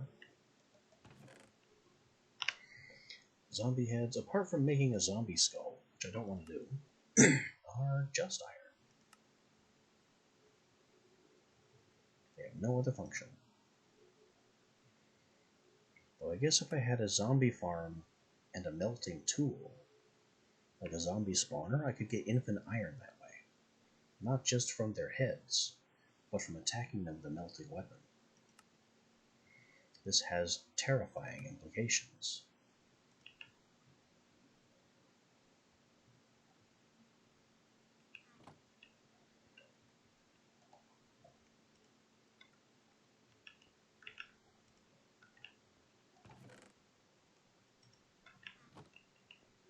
Minecart, garbage. I should probably put something here so I don't walk onto the lava.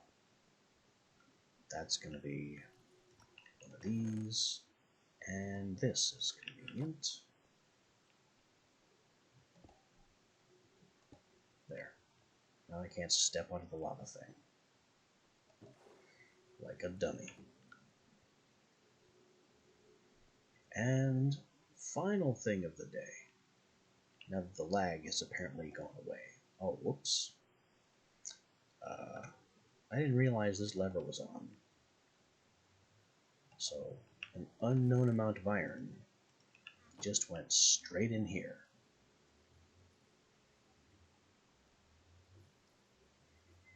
190 millibucks. That's at least 2 ingots worth. I'm just gonna waste it. I don't care that much. I obviously should, but I don't. I'm gonna call that my mistake and get rid of it. Bedrock dust. It has no melting or boiling point. It is dust always, all the time. It can be made from alchemical salt and adamant in the presence of a practitioner's stone, which I do not have. What do you do with it? You philosopher's stone adamant from it, and you aqua regia alchemical salt from it. I can get alchemical salt from much more easily. So basically use philosopher's stone to get adamant. It looks like I need a philosopher's stone then. In this dangerous experiment that needs to be in a specific negative range. With salt, quicksilver, sulfur, and gold.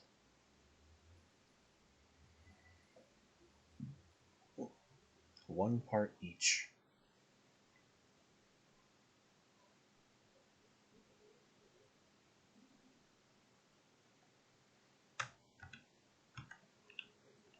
And it said in the book that the proportions when making the philosopher's stone have to be exact.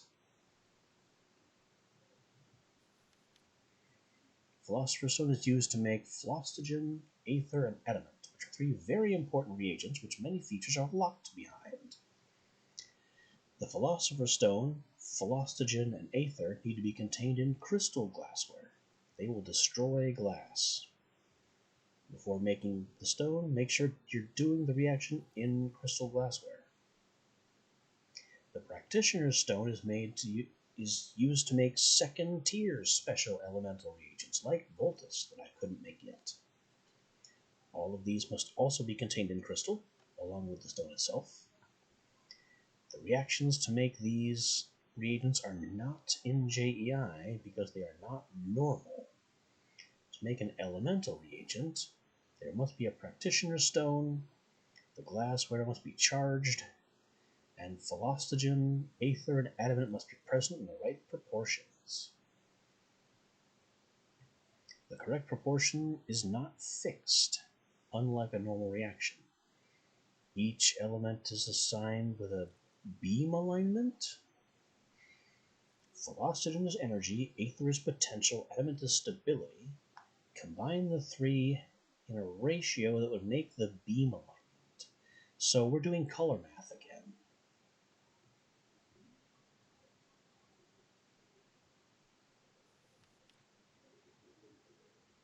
And that's why the proportions are not exact. They just have to be the right color. The main use of them is their terraforming. Voltus is an FE source, or used to deal damage as a lightning bolt.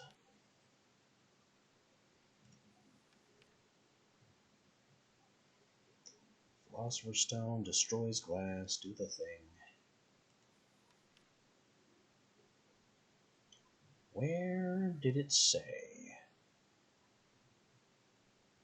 that the Philosopher's Stone was very particular? Reagents, reactions, reagents. Some reactions, specifically making Philosopher's Stone, requires exact proportions in the ingredients. Get the proportions wrong and it explodes. These are shown by a bomb.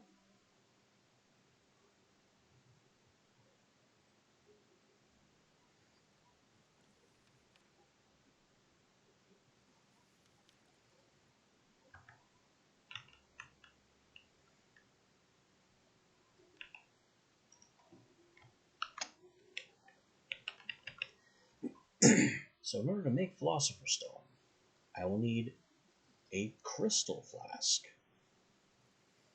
Mixing gold, sulfur, quicksilver, and alchemical salt in exact 1:1:1:1. Aqua Regia has to be present. It has to be a charged environment. And it could explode if it's not in the exact right cooling area. Well, that's a whole lot of nonsense.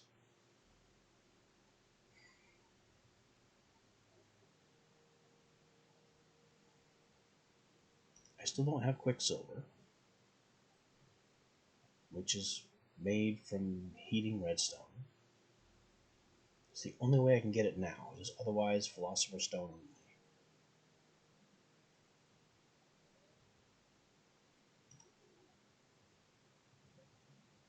Now, the rest of this stuff is pretty easy, though.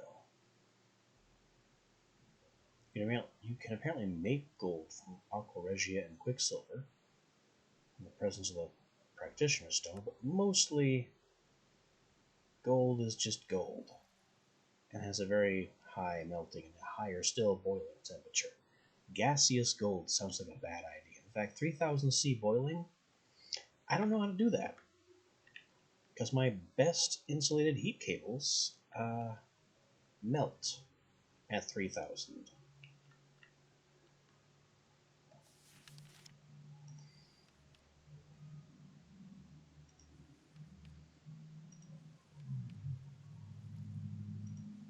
Cooling coil sets the reagents face vertically to the biome temperature. Oh well. It's like the heating coil. It's like the heating pipe. This specifically.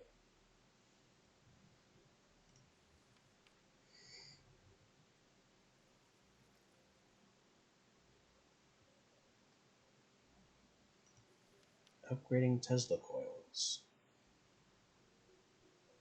The offensive head does not transfer FE and instead attacks.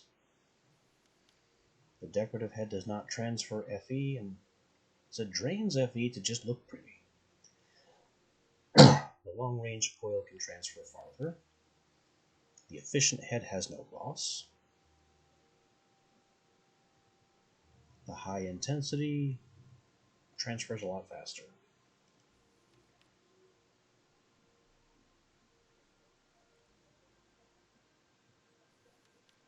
Was it the electrolyzer that needed the head? Where? No, that's going to be something else. It's on the Tesla coil, which is in liquid for some reason.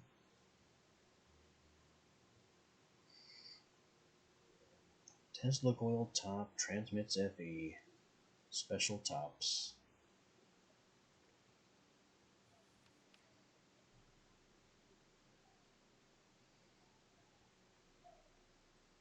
Leyden jar battery.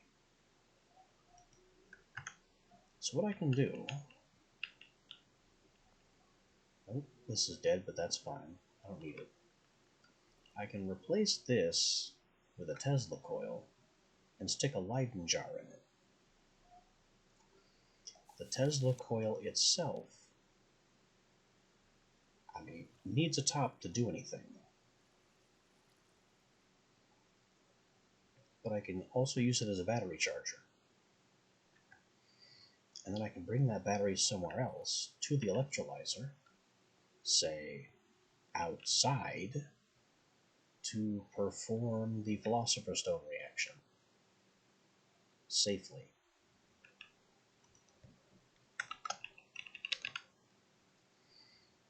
The efficient Tesla coil head is a Tesla coil head surrounded by bronze. Okay. I don't know why a non-alchemist couldn't make it. It's just a bronze ring.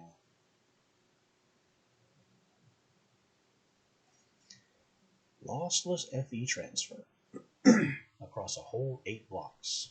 That's not much.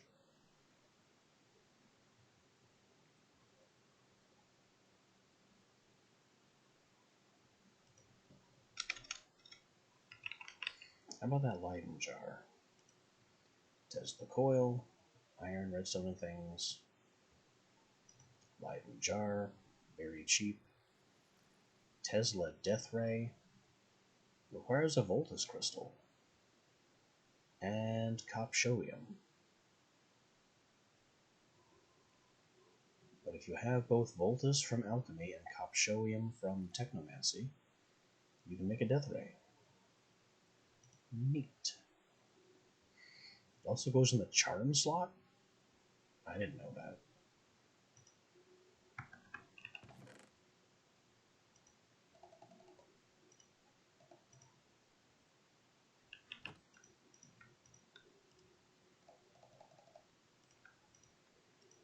Anyway, iron, copper, redstone. Definitely need to consider making some more redstone.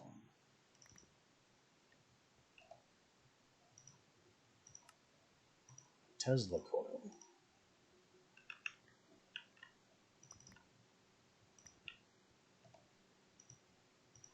Leyden jar 1, and 2, and 3.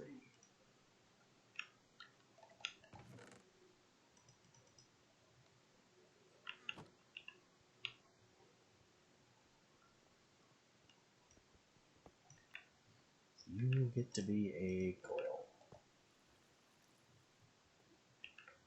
Insert jar. Charging jar.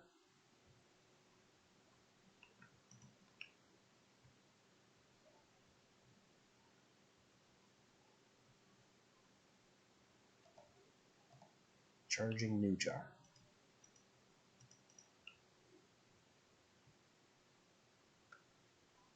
Our spin still looks okay.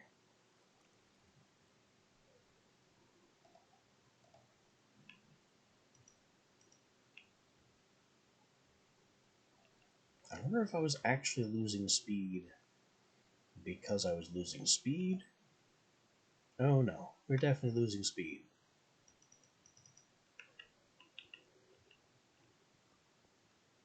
That dynamo takes a lot of mechanical effort to drive.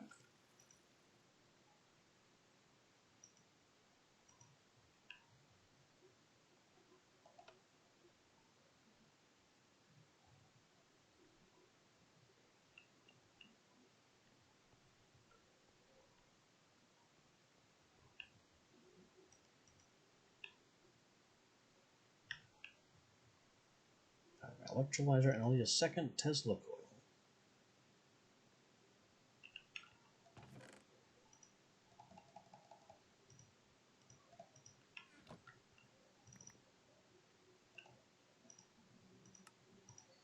So if I put a coil right next to an electrolyzer, then I can use this coil to extract energy from this jar, and it will inject it into the electrolyzer, so I can do that to move the reaction outside of my house.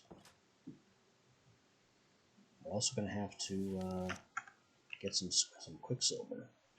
So, making more redstone, definitely on the to-do list. This bedrock dust does nothing for me yet.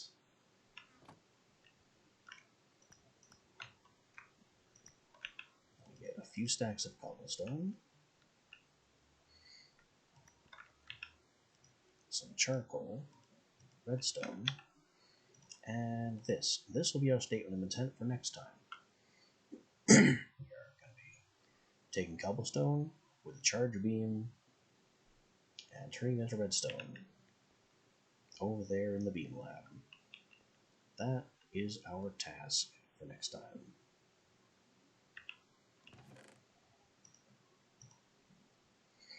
Once we get a bunch of redstone, we can then turn it into cinnabar quicksilver, sorry. Turn it into quicksilver. And maybe then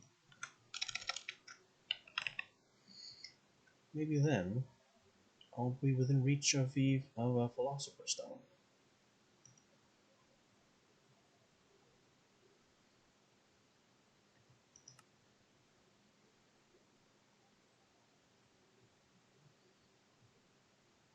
Doesn't melt, doesn't boil, must be contained in crystal.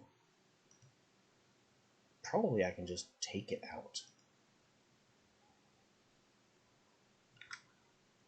Is it ever consumed?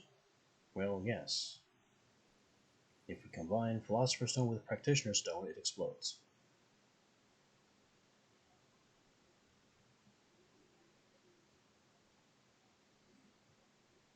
I don't see any reactions where the Philosopher's Stone is ever used, though. So I need to create one with 1 part gold, sulfur, quicksilver, alchemical salt. And then I'll make 1 part Philosopher's Stone.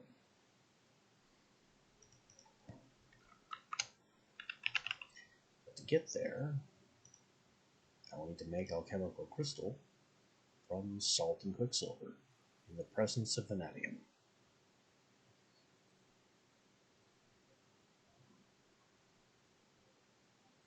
In a cold environment. I have a cold environment. So basically, I need a lot of redstone so I can destroy it. And then do a reaction with vanadium to make alchemical crystal. Which also involves this alchemical salt, which I assumed was a useless byproduct. We're learning. And that is our intentions for tomorrow. That'll do it for today. I will see you next time. Until then.